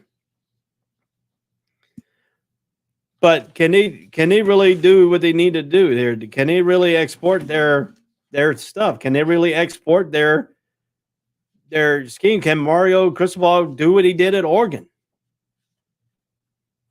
Can he turn them around this season? That's why he came back to Miami. It's hard to tell what Miami's going to do. They could be a Heckle and Jive team. One game they play great, next team they get blown out, or they get beat by a team that they don't supposed to lose to. So that's going to be the question for the Miami Hurricanes. I know we have a Hurricane fan on our staff here at the All Sports All Plays Network, but he might come out, he might agree with me. Mario Cristobal is under he's under pressure right now. High hopes, high rewards. That's the only thing Miami can look right now. They can't go no lower than what they did last year. Unless they go 0-something. But I think Mario Cristobal will get this ship rectified. I think Miami will be a better season than they had last year. Long as Tyler Van Dyke can stay healthy. That's going to be the key for Miami. Can they keep Tyler Van Dyke upright? Not getting hit, not getting injury prone, and not like he did in 2021. Can he repeat by what he did in 2021 season when he had a breakout year? I'm going to do with injuries last year because he was getting hit all the time. They bossed the offensive line, and I think the big key of the offensive line will be the transfer of Javon Cohen out of Alabama. So you can keep an eye on that, keep an eye on Miami's offensive line. Can he keep Van Dyke up, and can the defense improve, not giving up big plays? That's all for coming up in the next season here, in the 2023 season for Miami and the Miami fans and contingency. All righty. Here you go, my Duke fans. The Duke Blue Devils had a great season. Duke University football experienced a significant turnaround under the leadership of Mike Elko. Their new coach, with 17 returning starters, the Blue Devils have a good chance of contending for the ACC championship. However, their path is challenging due to tough conference schedule and a non-conference game against Notre Dame. The team's offensive, led by quarterback Riley Leonard, shows promising last year, ranking third on the ACC in yards per play. Graham Barton, the left tackle, is also recognized as one of the top offensive lines in the nation.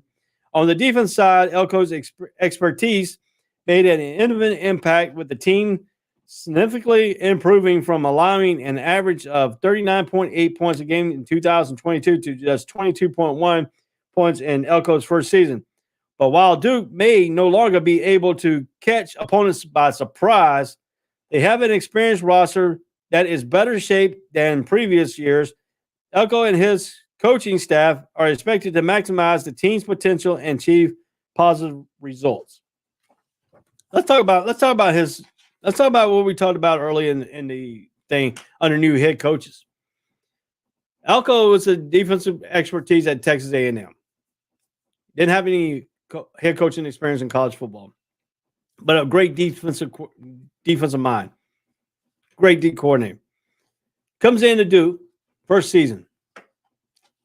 Don't know what Duke was going to do under Elko. We didn't know what kind of offense he was going to run. We don't know what kind of things was going to play. We don't know what kind of things that was going to do. We don't know what kind of offensive scheme that he was going to run. But it turned out he done a pretty good job.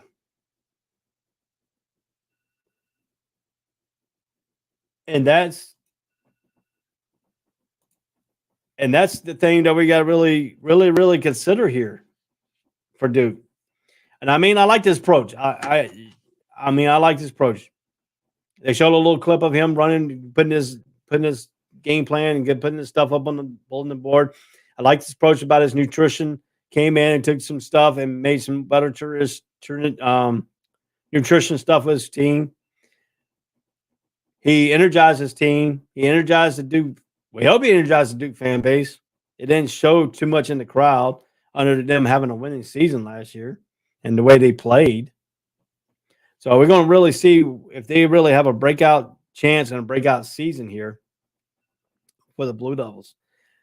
So, I mean, to me, they're right up there. They're going to be continuing with North Carolina. They're going to be retaining North Carolina State. We're going to be retaining with Wake Forest. Can they move up to that tier one echelon? We won't know. But we do know that teams now have film on Elko's first season. So now they can put a better game plan around Duke and Leonard and Riley Leonard. We know he can run. We know he can pass. We know he got blazing speed. So now teams are getting adjusted to that because they have film on that. This is where you could tell if a coach had a good first season, what would they do the second season? Can they continue what they drive in the first season? The recruiting could have gone up a little bit. So, I mean, that's something you got to really recognize and you got to really see here for the Duke Blue Devils. Can they really do what they need to do? How about the Pittsburgh Panthers?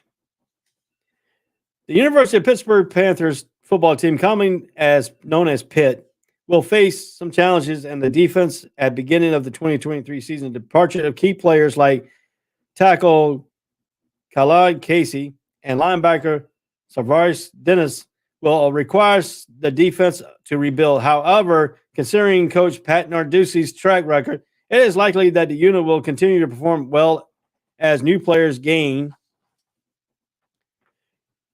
experience and emerge talented step up. Last season, the defense allowed just 22.4 points in the ACC play, showcasing their ability to be stingy. So Pitt's defense has always been good. It's always been there. It's always been the pedigree of their nucleus of their thing. So, but if you look at it on the offensive side, there is intrigue surrounding Pitt's quarterback Phil Jurnovec, who returns to his home after 2 years stint at Boston College. Jurnovec has the opportunity to finish his collegiate career on a high note. The Panthers have 3 returning starters on the offensive line, which should provide stability and protection. However, the team will need to find a suitable replacement for running back Isaiah Akenya. What a name. And leading receiver Gerard Wayne as their departure from the team. However, overall, the Pits may experience some changes on both offense and defense. Their optimism is that the team will adapt and continue to compete at a high level in the ACC. This could be a down year for Pitt. Too much rebuilding parts. We don't know how Phil Jurnovec coming back. We don't know how he's going to play. We don't know how the offensive line is going to keep him upright. We got a little bit about the defense. I know the defense is pedigree, but in Pete Narduzzi. So, I mean, this Pitt team could be down this year, but it could be highly competitive, and a very competitive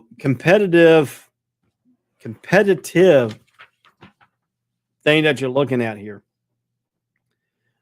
So I think Pitt could be a down team this year. The conference realignment, the getting away to the division, that could bring some little bit of intriguing matchups with Pitt. So let's talk about the Louisville Cardinals now. The Louisville Cardinals football team enters the upcoming season with a favorable schedule, avoiding tough opponents such as Clemson, Florida State, and North Carolina.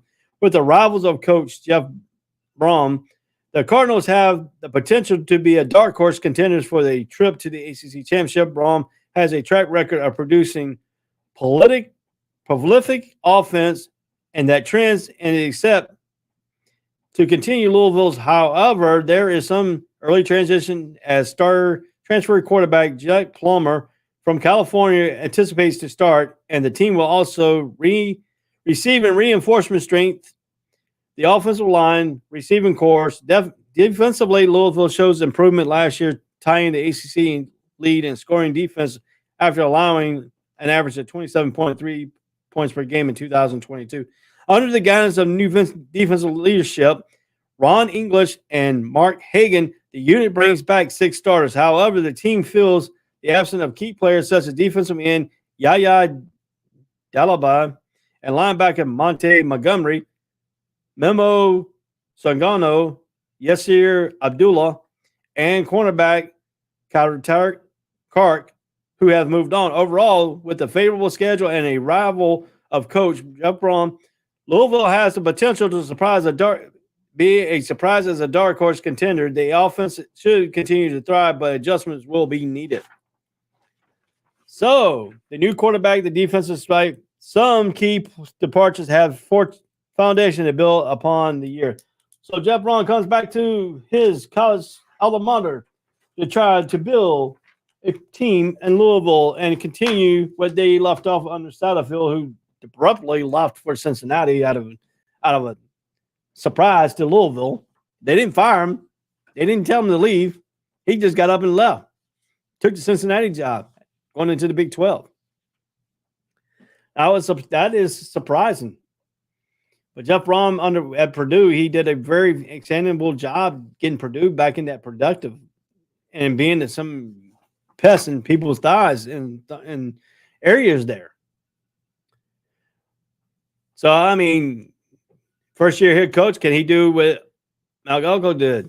Surprise teams, because you don't know what Clemson's going to, you can take Purdue's offenses look at it. You can take Purdue's defense look at it.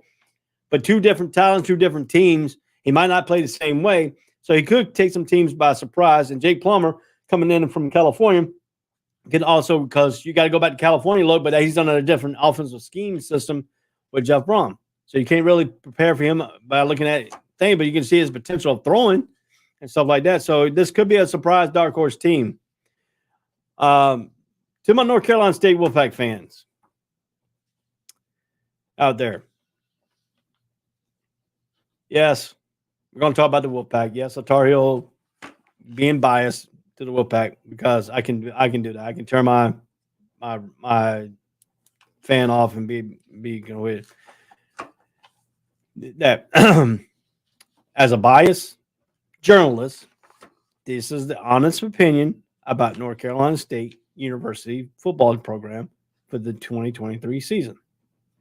North Carolina State University Wolfpack football team, commonly known as NC State, is looking to improve its offensive in the upcoming season. Coach Dave Doran is hoping that a reunion of quarterback Brendan Armstrong and transfer from Virginia and coordinator Robert Anae, A-N-A-E. I don't know if I pronounced his name right or not. NCC, if I have any NCC fans, make sure I'm correct on that. Sparks the offense. But last year, the team averaged only 24.3 points per game. Armstrong has a challenging season at Virginia, but reunited with his former offensive coordinator, is expected to help him get back on track with the reach its potential in 2023 season. North Carolina State will need development, more playmakers, at the receiver position, establishing consistent production, ground game. On the defense side, North Carolina State has an impressive showing last year, tying for the ACC lead in fewest points allowed with the average of 19.2 points per game. Despite the departure of tackle Corey Duran and linebacker Isaiah Moore and linebacker Drake Thomas, the defense is expected to remain strong. Linebacker Pat Willis' decision to return for another season instead of entering the NFL draft provides a boost to the defense, and cornerback Aiden White is underrated star and secondary. Overall, North Carolina State offenses rely on the reunion of Armstrong and Aya to improve its output, while the defense, even with some key departures, should remain one of the conference best. With key players returning and strong defensive foundation, the Wolfpack aim to build upon their success from last year and compete in the ACC. So North Carolina State's defense it was up there. It was good. It was there. The offense under Larry got injured. It suffered. They went through some different quarterbacks. We thought they were going to have their quarterbacks, the two, Morris and and then Armstrong. And went out and Coach Armstrong got the transfer portal. I think that's a big give for NC State, a big upgrade because he's a good quarterback, great quarterback at Virginia. But can he translate that at NC State? Can NC State get some playmakers at wide receiver? Can a ground game help them? The offensive line is going to be a little bit questionable. The wide receiver is a little bit questionable. But Brandon Armstrong brings that mentality of a winning pedigree quarterback for North Carolina State and Dave Doran.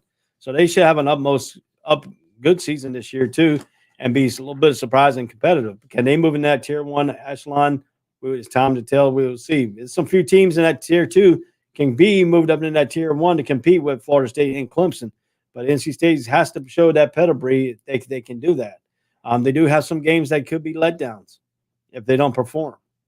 So this is going to be interesting for NC State fans to follow their team through the 2023 season, and we will surely follow them here on the college, all sports, all plays college breakdown, like we do all other teams on the Atlantic Coast Conference and other conferences. How about the Wake Forest Demon Deacons? Wake Forest football team faces the challenge of replacing quarterback Sam Hartman, who transferred out to Notre Dame. Guess what, Duke? You got to play him. You didn't get away from him. You still got to play him because Notre Dame plays Duke this year. However, Coach Dave Clawson's team should not be overlooked in a race for the ACC championship. The new quarterback, Mitch Griffiths, is a breakout candidate, and he will have the luxury of throwing to a talented wide receiving core, including Jamal Banks, Taylor Moran, and Davon Green.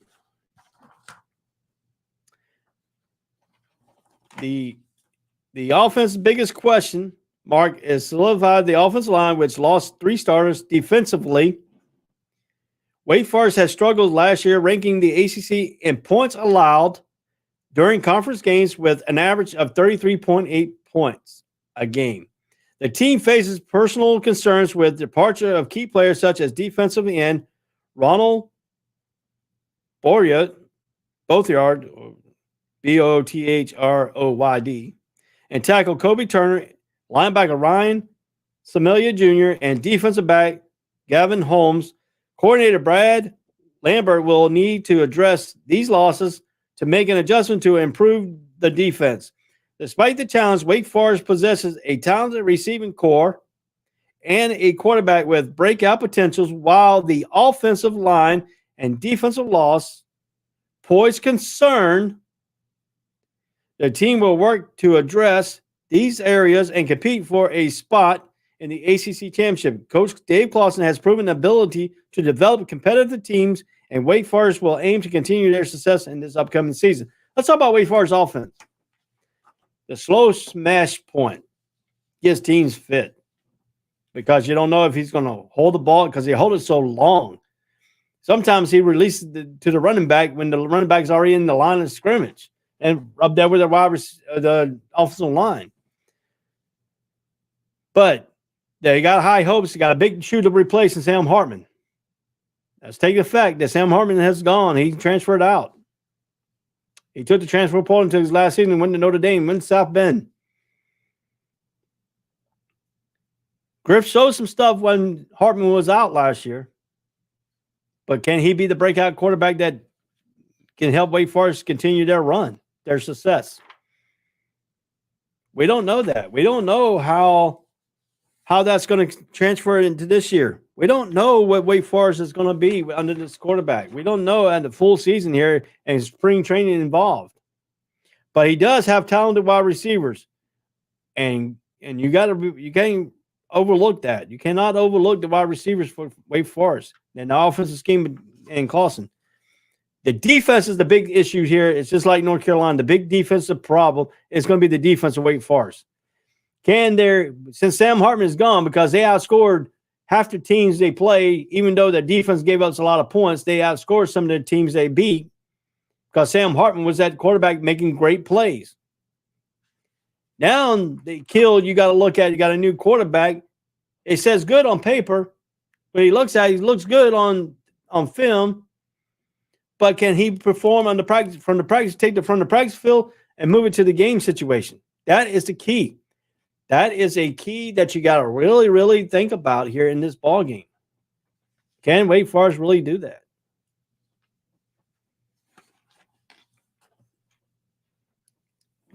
So let's go from talking about Wake Forest to the Syracuse Orange. Dino Barbers, the head coach, been on the hot seat. Started out very good last year. Syracuse football is known as the Orange, has promising season last year, breaking a 3-year streak of losing seasons with a 7-6 record and an appearance in the Pinstripe Bowl. However, the team faces some challenges headed into the upcoming season. Departure key players such as running back Sean Tucker is now in the NFL, linebacker Miguel Jones, and defensive back Deuce Chestnut, Garrett Williams, and Jahad Carter will make it difficult to replicate last year's success. Despite the loss, Syracuse has a quarterback in Garrett Schrader and then one of the top passing catchers in the ACC in Ardon Gaddison II, which provides the team's offensive firepower. The departure of the offensive coordinator, Rob Yates, who moved to NC State, may press a challenge, but head coach Dino Barbers promoted Jason Back, to maintain continuity in the offensive scheme. So when you hire within, you try to keep the offensive nuancy, the scheme, in the right place. So that's a very good annotation there of this. But on the defensive side, the addition of veteran play caller Rocky Long should be a positive development for the team. Long's experience and expertise will value in improving defensive performance. While Syracuse may face challenges to replace key players and coaching staff, the team still possess talent in key positions. The success of the upcoming season will depend on how the team adapts to these changes and how the new coaching staff maximize the team's potential. Now, the question is to me, is Dino Barbers going to keep his job after the season? There's a lot of things that you got to really take. There's a lot of things you got to really, really take here in this doable here. It's doable for Syracuse to do right what they need to do to continue that winning way. They went 7-6 last year, but had a great season on top of that. But Dino Barbers has to continue to improve more. Can they have back-to-back winning season? That's got to be the next step. That's got to be the next aggression for Dino Barbers to keep his job. If he has a losing season this year, he's out. I had no doubt about it. I think Syracuse is going to be patient with him. But if he starts 0-5, 0-6, he could be fired in mid-season. Dino Barbers has a lot of pressure on him. That makes it team's got a lot of pressure on them to perform. Now you got to take your hats off to Daniel Barbers. His team he did not lose his team during this time. A team rallied for him. The quarterback got injured last year. Can he keep him healthy this year? That's going to be the key for success. For Syracuse Orange in the ACC this year. Let's talk about Georgia Tech Yellow Jackets. Georgia Tech football team showed improvement and finished strong last season with a 4-4 record in their final 8 games. As a result, Brent Keys had the interim tag removed and was named head coach for the 2023 season and beyond. Maintaining a positive momentum from last year's improvement performance will be challenging, but Keys and his new coaching staff has made quality additions through the transfer portal. Again, the big word is transfer portal. Teams can make big strides in that transfer portal.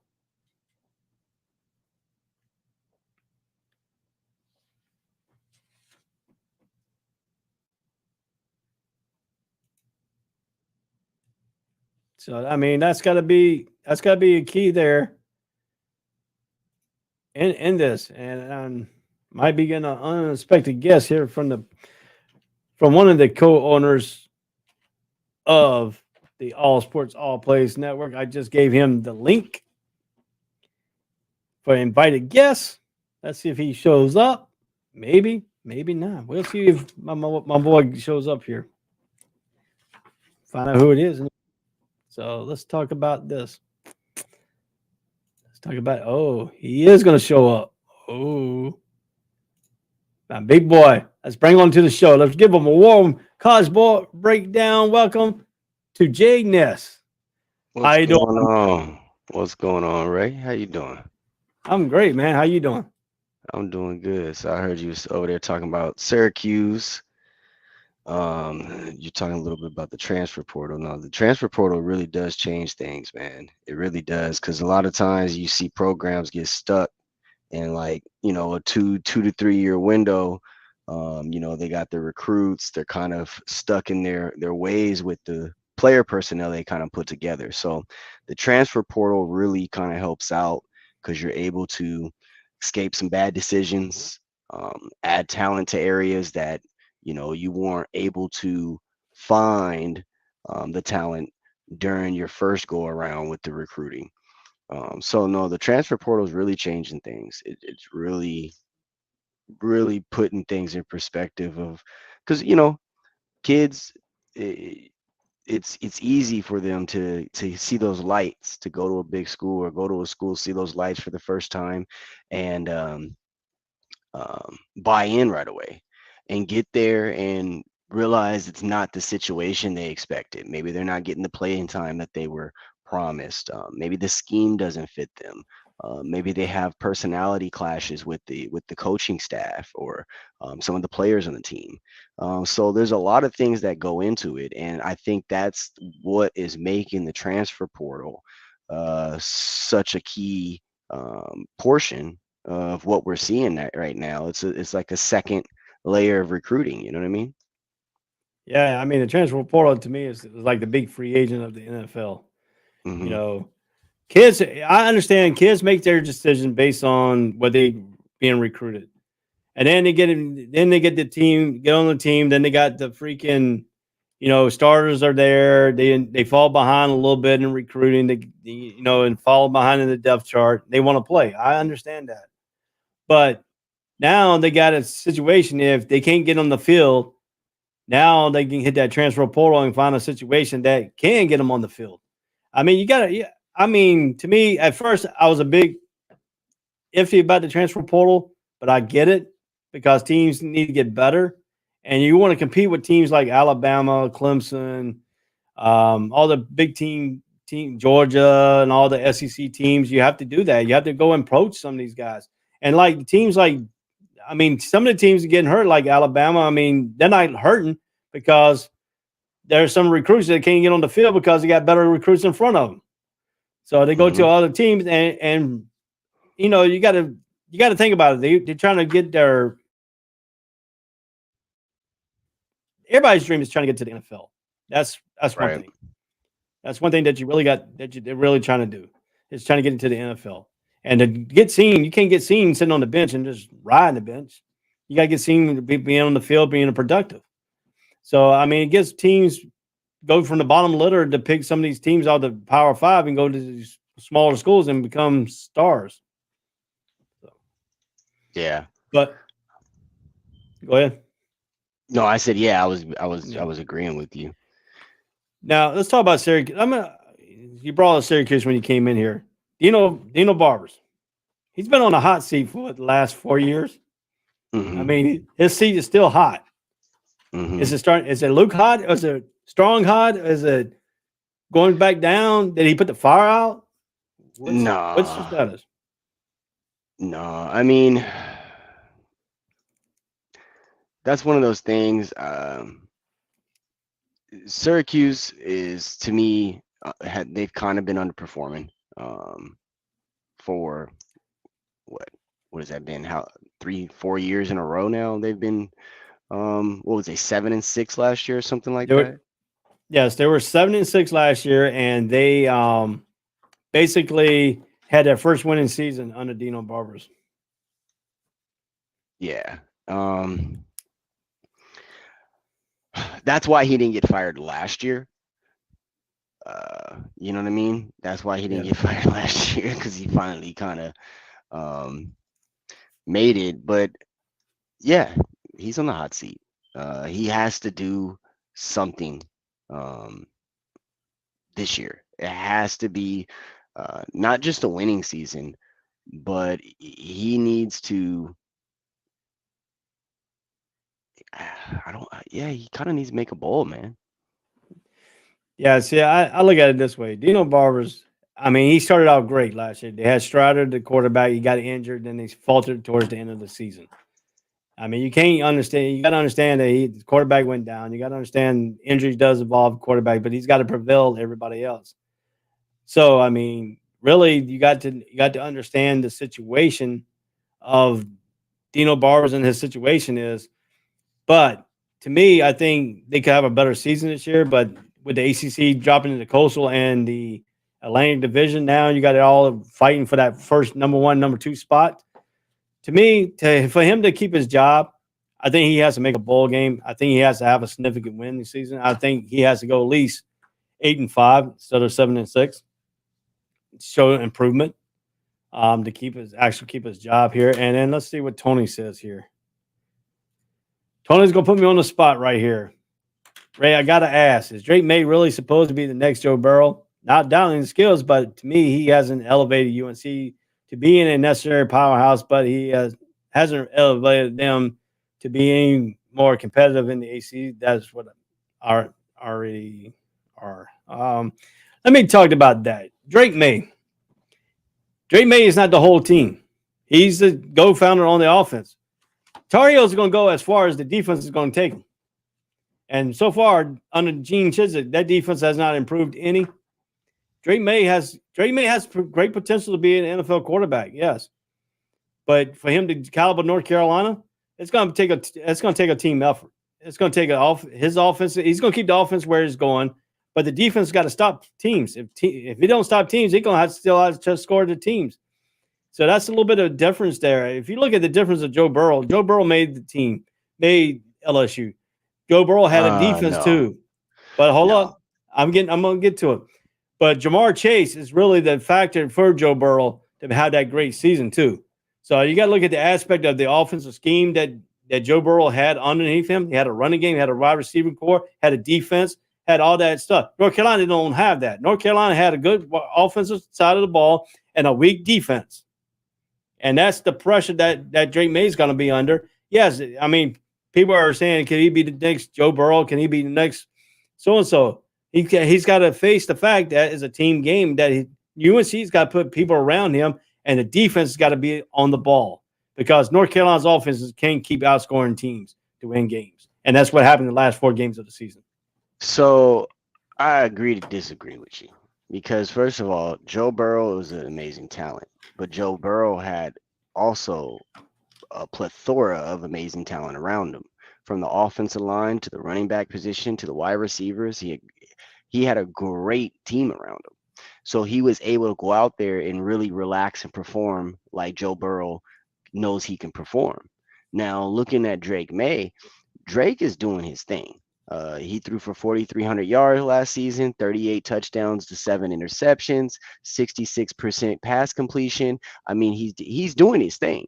So when we look at the numbers, yeah, Drake's numbers are high. But Tony, to your point, UNC is not a powerhouse. You know, and if we look at the ACC division, really, we had Clemson. I mean, Duke did all right last year, but it wasn't no crazy division last year. I think North Carolina State was struggling. Wake Forest did better than they usually do. Boston College is struggling as usual. I think Virginia struggled a little bit last year as well. You know, so if we go down the line of the division, your division is struggling outside of Clemson, really. And you're not, like you said, Tony, you're not elevating that team. So it's one thing to go out and get stats and perform well, but it's another thing to go out and get stats, perform well, and win fucking football games. And that's not what I'm seeing out of him. So to your question, Drake May has to be Drake May first. Once he decides who Drake May is, maybe we can see if he can be considered anything else.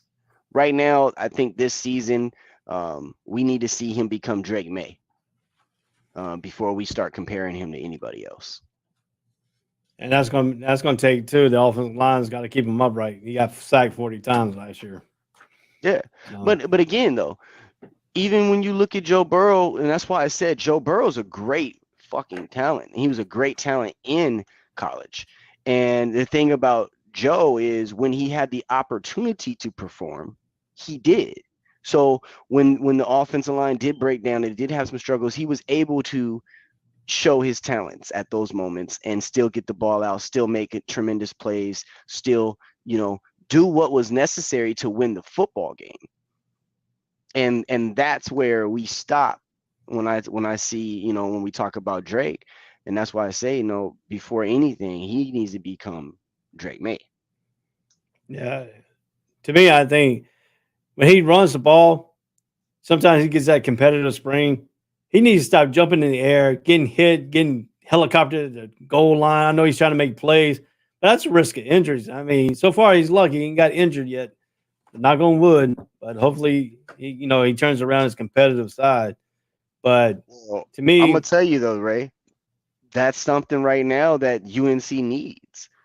I mean, I understand you don't want to get injured. I understand all that stuff, but we're talking like Tony said, you haven't made them take that next step to become a powerhouse. And at the quarterback position, you can do one thing. You can throw the ball, you can make smart decisions and put the ball where it needs to be. The other thing, man, is when you wiggle out there, you might need to dive for that first down. Yeah. You might need to take a helicopter to get into that end zone. So yes, at the same time, I don't want you to risk your body and get injured. But if we're talking about getting you to that next level, bruh, what do you expect? Yeah, I mean, last year you had to take those risks because the defense wasn't stopping people. So you extend out them. That's why Carolina went on fourth down most of the time to try to extend the plays to keep their defense off the field.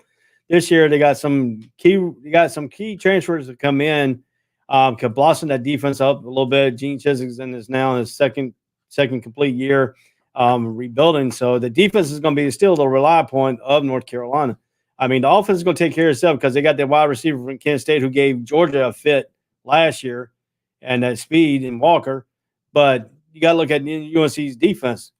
I mean, Cedric Gray and Power Elko's got to step up in that linebacker core, and the defensive line's got to get some sacks. And that's going to be the problem for North Carolina because they don't have anybody who can straight out rush and stuff, and they didn't have it last year. So, I mean, Gene Chizik's got to come up with a defensive game plan to come with a team to make Carolina power. It's going to be the defensive side of the ball that's got to be up to better par, and the offense got to maintain what they had last year and be a little bit better. So, did you already talk Pac-12 football? No, that's coming up. That's not even. That's coming up in a few weeks. Okay. Well, I just want to ask a couple questions since I'm on right now because you know I'm a packy pack. So taking a look at this at this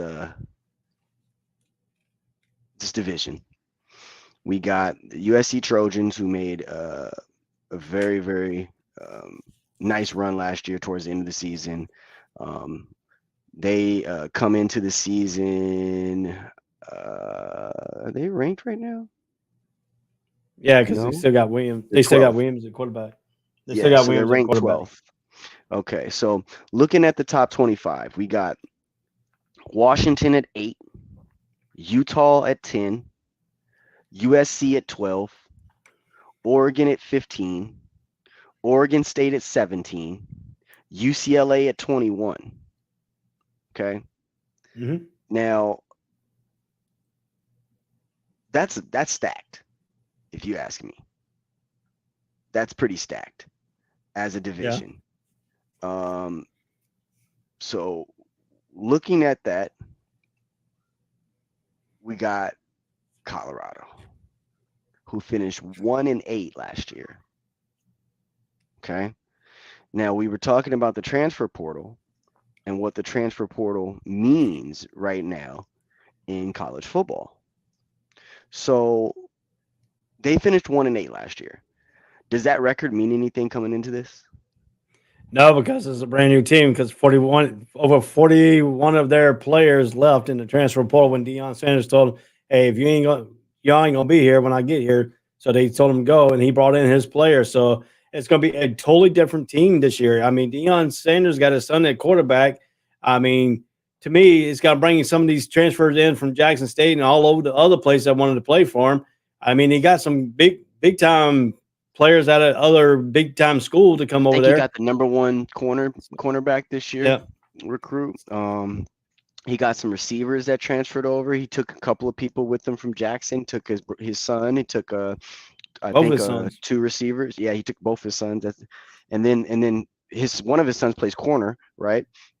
And then they got another corner. Yeah, safety. And then they got another, like I said, the number 1 overall corner for the year.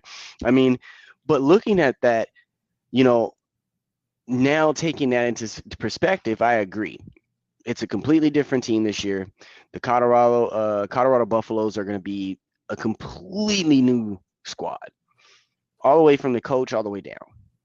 But where are they going to fit? We just talked about USC, Washington, Oregon, Utah, UCLA, Oregon State. Or was it Oregon State or Washington State? I think it was, Oregon State. Oregon State. All ranked. Cal was one of the better teams of the lower end teams last year. They lost Jake Plummer, the quarterback.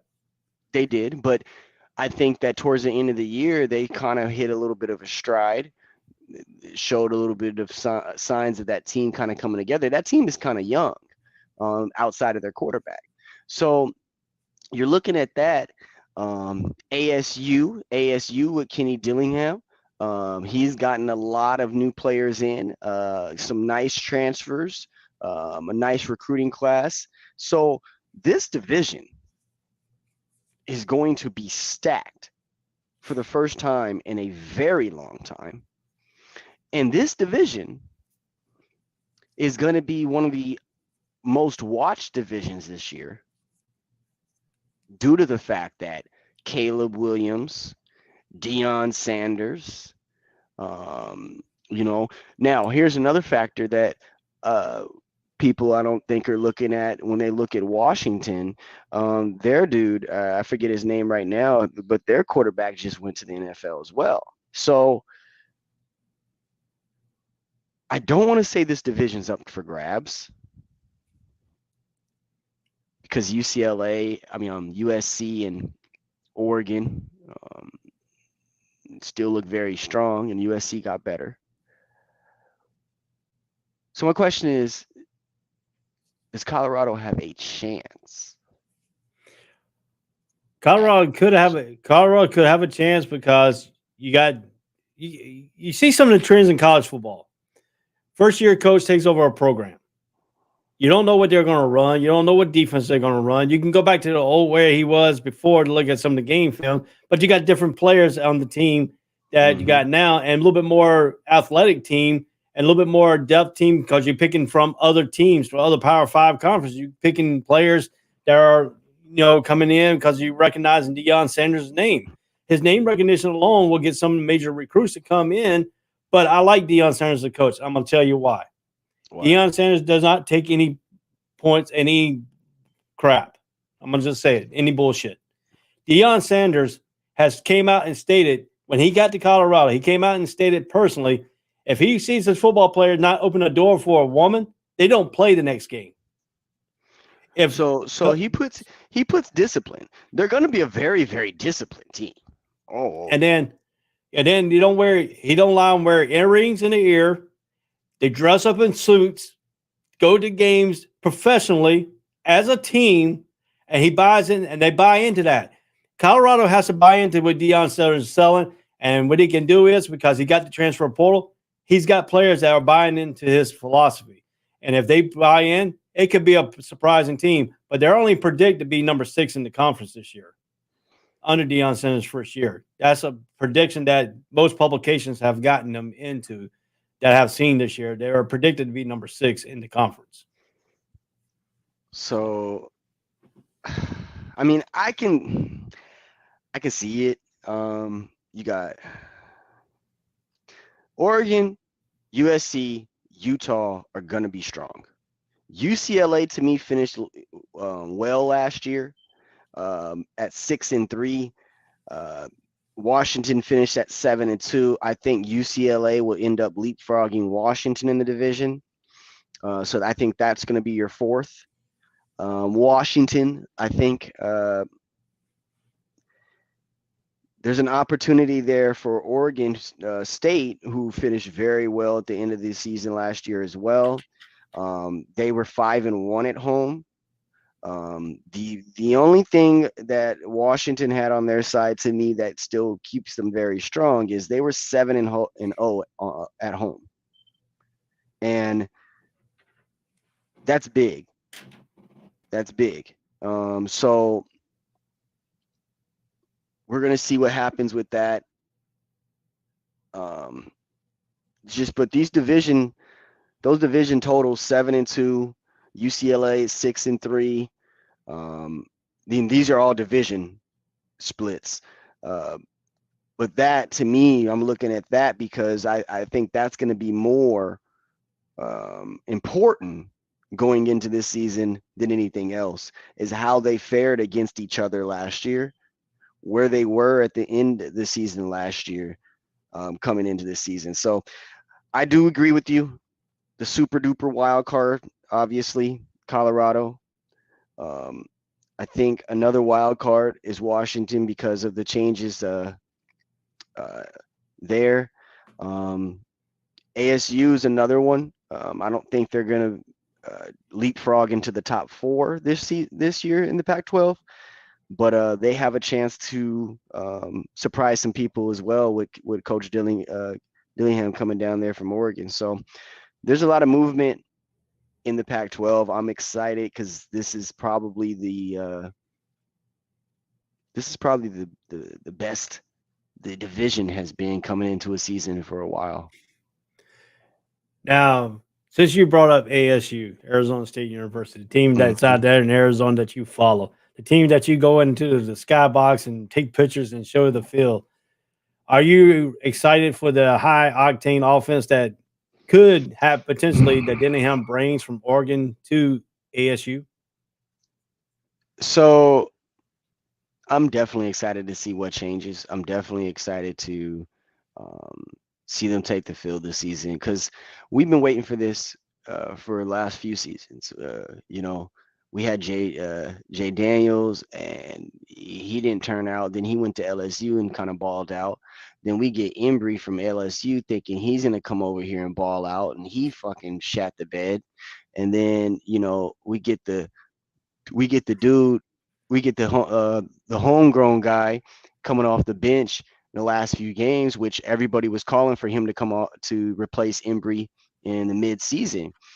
Shoot, after that Eastern Carolina game, I think it was, or Eastern Michigan game, I was done. I was like, nah, Embry ain't it.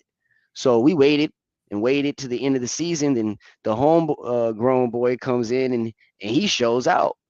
So I'm ready for a fast paced ASU Pac-10, Pac-12 offense, like what we're used to here at ASU. Dillingham is known for that, obviously, coming from Oregon. They're very, very high-powered, high-octane offense.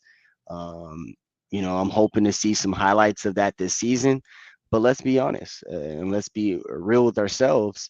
It takes at least 2 to 3 seasons for a new regime to get their players in and really be able to move forward with that.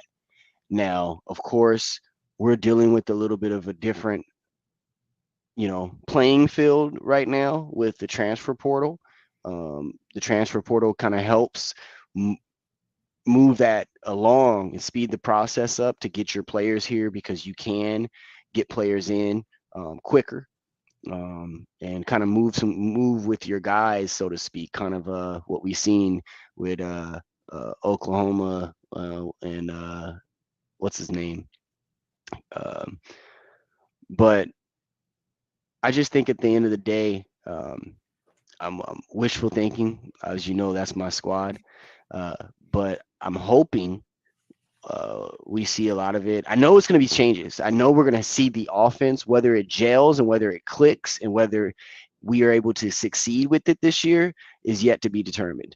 But we will see a high-powered offense. We will see a fast-paced offense. We will see, that stuff that we're used to as ASU fans and Pac-12 fans. We're going to see that. We definitely are. Will it click? Will all the players get on board? Will it work to turn us into the winning ways that we're used to? That's yet to be determined. And that's what, as a fan, you're excited to kind of watch play out. But I'm not getting my hopes up too fast. There's so much going on in the Pac-12. Somehow Stanford always figures out a way to be a spoiler. So, even though we're not talking about Stanford might mess around and beat USC or fucking mess around and beat Oregon, or that's how they do their stuff. So the Pac-12 is full. Like I said, this is the strongest I think we've been in a long time going into a season. We got 8 teams in the top 25. You got Colorado with Dion and the new transfers. You got Arizona State bringing in Dillingham, getting their new team set up. There's a lot going on, and honestly, there's just a lot going on in the Pac-12. So there's 10 teams to watch right now in the Pac-12. 8 of them are in the top 25. 2 of them just made some changes. So that's the way I view it. Yeah, if you look at it too, you mentioned Stanford. Stanford without Brian Shaw at the helm for the first time in a long time. What does Stanford look like under the new regime? Is Stanford going to be competitive, or are they going to be down in the bottom tier? Or what can we? I know they like to spoil teams. I understand that, but now you got the situation. You don't have that coach that helps them get to that point where they can spoil teams. So how's the Stanford talent level?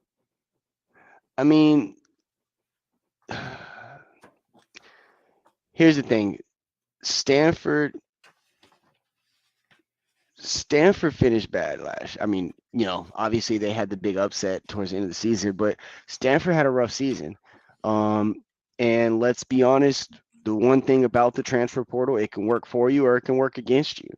And I don't think they were able to utilize the transfer portal very much this offseason to improve the way other teams in the division have or in the conference have.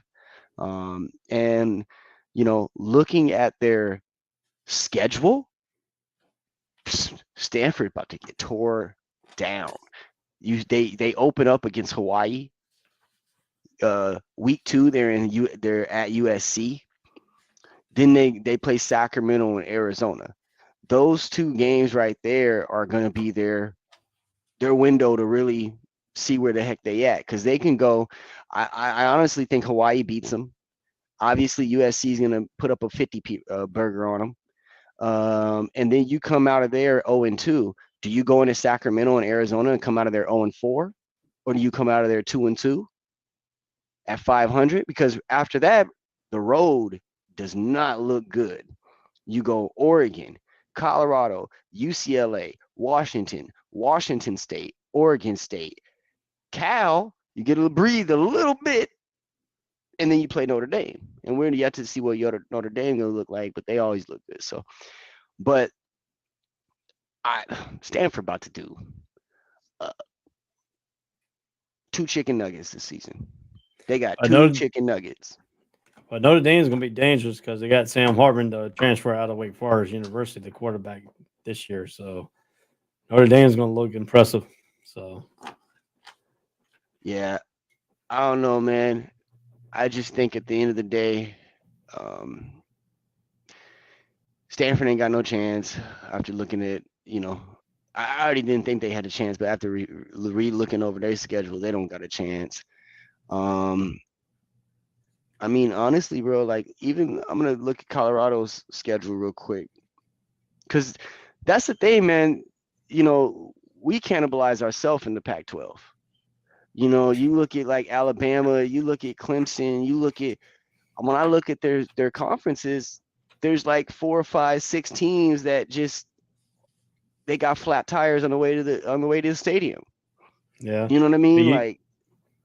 Yeah. Utah is going to look for the revenge against Florida this year at the beginning of the season to get their revenge back from the game they lost down in Gainesville. I'm calling that right now. They about to beat Florida. And look, let me see. TCU. So Colorado opens against TCU. Then they play Nebraska and Colorado State. Both of those are winnable. You go to Oregon. You play USC. You go to Arizona. Arizona State. You go to Stanford. You beat Stanford. No, Stanford comes to your house. Then you go to UCLA. You play Oregon and Arizona at home. And then you end it with Washington State and Utah. So they got a winnable schedule. I mean, you got TCU, Nebraska, Colorado State. Yeah. Then you got Oregon, USC back to back. But then Arizona State, Stanford. Then you go back to UCLA and Oregon State. And then you end it with a break with Arizona and then Washington State, Utah. So they got a doable schedule. Yeah, they do. But the thing is, with Deion Sanders there and his statute of discipline and all that stuff, is the team is going to be better than what they were in that 1-5 season. I mean, to me, I think Deion Sanders alone probably get at least 4 wins. Out of the coaching staff, the way he's going to play. I don't know if it's going to initially start off at the beginning of the season and when they're going to get it, but I think Colorado is going to have a better season. What other people are expecting than they did last year. So I'm upset. I'm looking at USC's schedule. Who the hell gave this to them? San Jose State, Nevada, Stanford. Then they play Arizona State, Colorado. Then they have Arizona. Then they go Notre Dame and Utah, California, and end it Washington, Oregon, UCLA. So their first 6 games are against opponents that finished under 500 last season. Yeah. Caleb, they love you, boy. I'm telling you. The question I got with USC is that strength of schedule is going to probably be weak. Only besides Notre Dame. Notre Dame is probably going to be the strongest. Well, they got really. Notre Dame, they got Washington, Utah, Oregon, and UCLA. But then, yeah. I mean, and they still got a little bit of tough in conference play, but still, you still overall records are going to achieve till you play in a week. Overall record size Notre Dame in non-conference. Yeah, Notre Dame is the only non-conference team that even blips anything. But I mean, the Colorado, I mean, yeah, it's all conference power because I don't know who the hell scheduled Nevada and San Jose State. San Jose State, that is ridiculous. How you get San Jose, Nevada, and Stanford open up a season as USC? You got Caleb Williams. You're supposed to be Heisman candidate, and you give him some pinto beans and some rice. Like they didn't even give him a full meal. They just gave him some little scraps. They stacked him up so he can get his stats up where it needs to be, so he can be continued for the Heisman again. Yeah, man. Fill his plate up. Let him eat. He's supposed to be a Heisman winner. Like, let him eat. Cause that's Lincoln Riley, man. You know, they're trying to promote him a little bit more. So they gave him an easier schedule so they can promote his offense a little bit more too. So yeah, you could say it's Lincoln. That shit, Caleb. Caleb's supposed to be the #1 pick already. They putting Caleb up there on the pedestal. I mean, it's Caleb. That's if he stays healthy all season too. So well, playing San Jose State and Nevada, he gonna stay healthy. He ain't about to get touched by them. That could backfire too, because if they go play Utah and he ain't got hit yet, and Utah starts hitting him, and that could play a toll too. But didn't their nose tackle go to the NFL? He went to the NFL. That's the boy that everybody was worried about. The big dude in the middle. He gone now. So we're gonna see who can replace him. I mean, look, the division's changed. It's changed in the offseason a lot. Each team that we were mentioning has some big changes. Because didn't Utah's quarterback go too? No, I think he's still there. You sure? Yeah, I'm gonna double check that. But yeah, I think he's still there. I think what's his name left? No, I think he's still there. I saw him live last season, that Utah-Arizona State game. Beautiful.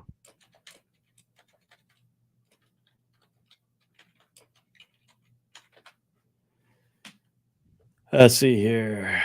Utah used depth chart. Offensive side, quarterback Cameron Rising is still there. So Rising is still there. Rising's still there. You got Rose. He's a baller, man. Yeah. Cam is a baller. I saw him live last season when he came down to ASU, and he's definitely a baller. And that's when we're, not to change the subject, go back, but I'm gonna double back to when we were talking about Drake May. I know what Cameron Rising is. I know Cameron Rising is a baller. He's a winner. He can't win every single game, but Cameron is a winner. He's going to put his body on the line to win the game. He's going to put his team in a position at the end of the game to be there to try to win the game. And I haven't seen that from Drake May. I've seen Drake May get a lot of stats. I've seen Drake May get a lot of passing yards. I've seen Drake May get a lot of running yards.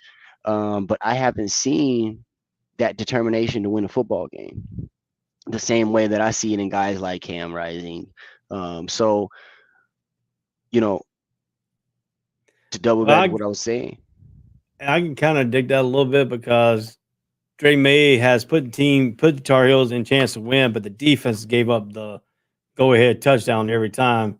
And I mean, exactly in that Oregon game, he led the Carolina Tar Heels back and gave him the lead. And guess what? The defense gave up the lead, and that's the reason. So yeah, I mean, you're right. I mean, Drake May can't play defense either. So at the same time, boy, Tom Brady don't play defense either. But Tom Brady don't leave no time on the clock when he got a bad defense. So I mean, there's ways to win the game if you win. But see, the problem with that is Longo's offense at the time last year is a high power West Coast spread, throw the ball down the field, not run the ball that much, and plus we lost our top two running backs injured. We lost British Brooks before the season even started, and he's back this year. He got he was a medical red shirt. He got coming back, so we got him back this year. So we're gonna see a little bit more.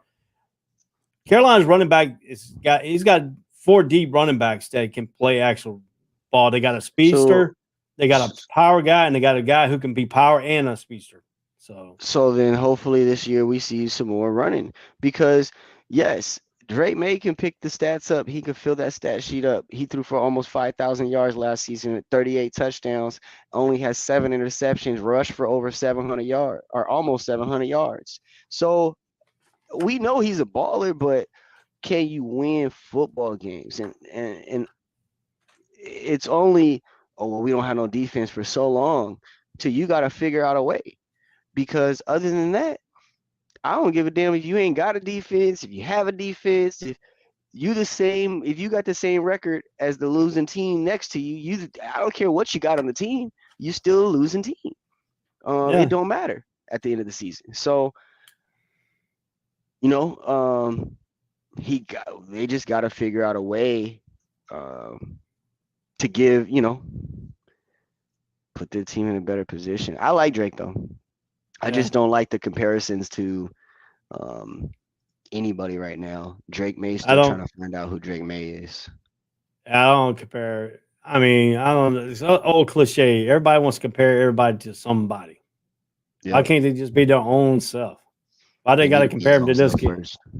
Why you got to compare him to a Joe Burrow? Why you got to compare him to this? Why you got to compare LeBron to Michael Jordan? Why you got to compare all these athletes to other athletes? And then you compare it to somebody that, and I tell you, and I love the way Michael Jordan came out and said it.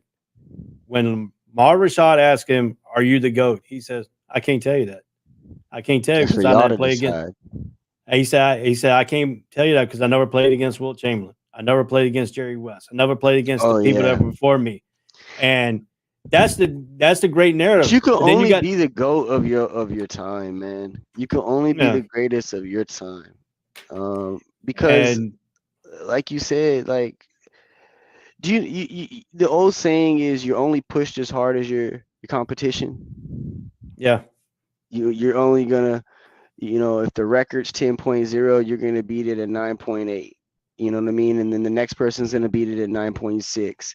And the next person's going to beat it at 9.5. Like, you're only as good. You only get pushed as hard as your competition. So, if no one's dunking, then no one's trying. Nope. And then the first time someone dunks, then everybody's trying. Yeah, I look at two different things. I mean, you put the greatest players in the era. You got to put them in their era because rules change as eras go on. And you're not playing under the same rules that this person played on. Like Jordan played on Detroit Pistons, who used to body slam him, pick him up, clothesline him going into the lane, and didn't get no flagrant foul calls. Those have been all flagrant fouls today now. Look at baseball. Look at all the pitchers that are going to be pitching from now on. With the rule change, these fucking balls are getting launched into the Mississippi every day. You know what I'm saying? Like, home runs are just, and it's not Mark McGwire and Sammy Sosa. It's everybody up here banging balls out the park. And, we're seeing fucking damn near football numbers, halftime numbers on the baseball games. You know what I mean? It's not, they don't look like soccer scores anymore. So it's just like college football rules change. Now you don't stop the ball after every first down unless 2 minutes in the second and fourth quarter. Yeah. No, it's definitely, man, like you can't, it's hard to compare, especially at this level. I can't sit there and say this college dude is like blase playing in the NFL, or it ain't gonna work because we didn't see too many times, Jamarcus Russells, Matt Leinerts, and so on and so forth, Johnny Manziels, and all these guys come that are supposed to be the next quarterback of, forever, and they come in and squat and shat on the field. So, our butt fumble like Mark Sanchez. So I don't know what it is, but I don't like the comparison, especially at this age. Let them become who they are first before we start comparing them to other people. Yeah, I just don't like the cliche. Are we comparing this guy to this guy? This guy's better than this guy. Then you get the fans. I mean, I know the fans like to do it for the trash talk and purposes and stuff like that, but still, you can't really predict who's going to be who, what's going to be what. They're their own players. They're their own style players, and sometimes you put fundamental pressure on them. Say, hey, you need to be. They comparing you to this. You know, they read the newspapers like everybody else. Some people say they don't, but you know, all athletes do. See who they're They, being compared to.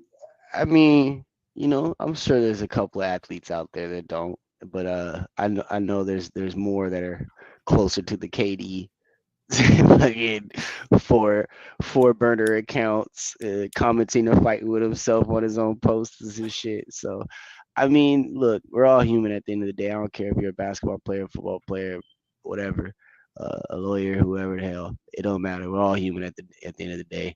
I'm sure these guys see the stuff. Some of them are hurt by it. Some of them it hurts their ego. Some of them just don't give a fuck. But it still goes back to us as the audience and the fans and whatnot. We are the ones that are doing the comparisons and all that extra stuff. So it is what it is, man. At the end of the day, let these guys, especially the college level though, let the guys become who they are first. Let them become who they are. Yeah. But yeah. Thank you for letting me come on today though. I'm gonna have to hop on a couple more times. You know I love to talk college football. Oh yeah. You're always welcome. Dre might be here when you show up, you know. Definitely get the gang back together. Yeah, It's that time of year, Yeah, Dre's on that vacation. He's got to get that last hoorah vacation so he can get himself rested up for college football season, you know. You got to get that energy level back up. Dre went to Freaknik. He ain't left. Oh, Dre's traveling all over the country. I know. This is vacation. This is vacation time. He does vacation from the time we get off the air till the next time we come back on the air. I don't blame him. Shoot, I'd do the same if I could, So I mean, it's just the things, man. You're always welcome. Anybody's welcome on the Ace. Anybody, want to come on? We ain't scared. We'll put you on here. We'll put you in the spot. Because I know you. When I put you in that Dino Barber spot, you're just thinking, "Oh God, I can see that thing, creative thinking now." Hey, that's what we do. We put people on the spot sometimes, Hey, I'm Johnny on the spot when I need to be. Yeah, so it's always good to have you on, man. Appreciate it. Well, till next time, other guy. Yeah, man. Peace out, dude. So. That was Jay Ness, one of the half of the co-owners of the All Sports All Plays Network, and we're going to continue right along into the ACC. We got a few more to go here before we can get off the air. I told you we're going to cover the Atlantic Coast Conference all the way through and the Big 12, so we got some stuff to continue on. And we left off with Georgia Tech here. Georgia Tech and the team secured quarterback Hayes King from Texas A&M and receiver Dominique Blaylock from Georgia, blocking the offensive aerial attack, and in a crucial Georgia Tech to improve their offensive line. They allowed 39 sacks in 2022.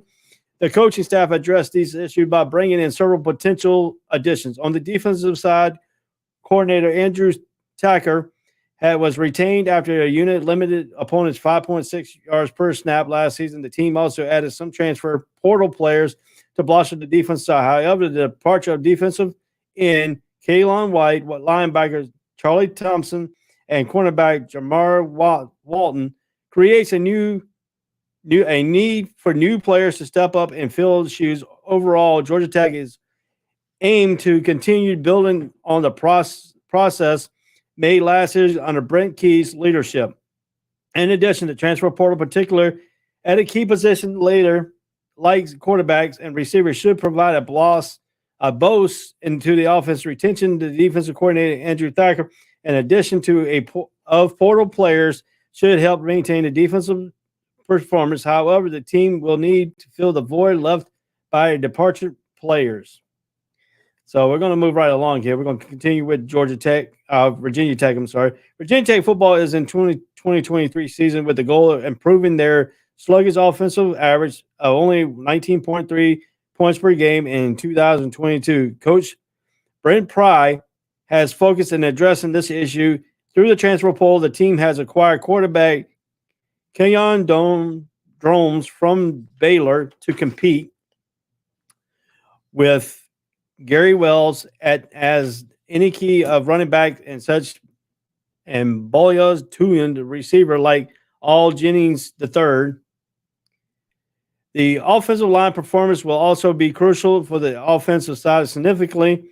On the defensive side, Virginia Tech returns only 5 starters from the unit and allows 5.4 yards per play in 2022. However, the cornerback Mosier Delane is a rising star to watch in the secondary, proving the strength and talent in the defensive backfield. Overall, the Hokies are focused to improve their offense, boosting their scoring output. The additions from the transfer portal, primarily a key offensive position, should provide much needed boost on the defensive. Despite the limited number of returning starters, the process of rising and Mosier Delane in the secondary add promise. Coach Brent Pry will look to maintain the potential of his team and guide them towards improvement in the upcoming season. So that is the breakdown of Virginia Tech. And then we're going to go to Boston College here, the Eagles. The Eagles struggled last season, set back a 3-9 record after a 2 consecutive 6-win season under coach Jeff Hafley. And in order to bounce back from returns to a bowl game, the Eagles will need focus on their offensive line, which plagued by injuries and personal turnover. The return of guard Christian Magoni from season-ending injury will provide a significant boost to the offensive line. Quarterback Emmett Moorhead, who showed promise last season with 1,254 yards passing and 10 interceptions, has potential for a breakout year with full offensive off-season as a starter. On the defensive side, Heffley will need to address the unit, allowing an average of 30.3 points per game last season with only 5 returning starters, retooling with necessary, particularly in the front 7 and the secondary. Overall, Boston College success this upcoming season will depend on the improvement of its offensive line, the development of quarterback Emmanuel Moorhead, and retooling of the defense. Coach Jeff Heffley will work to address these areas to the team to the competitive level success on the up. So that's it for that one. So you got to look at now. We got to break down the Virginia Cavaliers. We're going to break that down here. Virginia football under second-year coach Tony Elliott aims to revitalize their offense in 2023 season. Last year, the offensive struggled, averaging only 17 points per game and failing to score more than 30 points against a FBS opponents. The quarterback battles between Jay Woollock and Tony Musket, a transfer from Monmouth, will continue into the fall. However, there are additional questions to mark on the offensive side, such as rebuilding the offensive line, replenishing the wide receiver core. On the defensive side, Virginia unit provides solidified holding opponents to averaging 24 points per game last season, but 6 returning starters on the defense, expecting to be a team strength in the upcoming season. Overall, Coach Tony Elliott is focused on a jumpstart offense, improving their scoring output. A quarterback battle, other offensive concerns will need to be addressed to the team to be more competitive. Meanwhile, the defense will be majority of the starters returning, provides optimism for Virginia's ability to perform well on that side of the ball. Now, you got to understand Virginia aspect of last year and the tragedy that hit Virginia. You know, you got to keep your hard head filled out to the coach Tony Elliott, the head coach there. The transfer of Brandon Armstrong to NC State did not help any that to keep on the offensive side. So this is going to be a replenishing year for Virginia, rebuilding type deal, but the defensive side still remains strong. So Virginia fans, we take our heartfelt out to you and your fan base and to the families of the lost ones there of last year. We here at All Sports All Place Network keeps y'all in our prayers, and let's keep focused on the football season and aspects of the off season there for Virginia Cavaliers. All righty, this has been a commercial break, but time constraints, we're going to move on right on to the Big 12, or we're probably going to hold off on the Big 12. We'll hold off on the Big 12 till Saturday. We'll cover the Big 12, and we'll bring it in a little bit more conference play there. On there, we'll talk about the Big 12, and we'll have 4 more conferences, so it'll be total 7 down after Saturday. And then we'll keep moving right along till we get to the beginning of college football season when we break down teams and lead you all the way to kickoff. I am Ray Cruz. Stay tuned for the afternoon blitz, and Easy Money, the betting show here on the All Sports All Plays Network. Her in the Huddle at 6. And then 4 off on all the network here. Continue stride here. This has been a special edition of the College Breakdown. Wednesday edition. We'll be back this Saturday at a regular time at 9 to 12. And we'll see you then. Enjoy. Have your rest of your day. Follow us on social media, on our YouTube, Facebook. Go to our link tree, find where we're all at on the TV platforms, and keep it going, keep it stride, and peace out.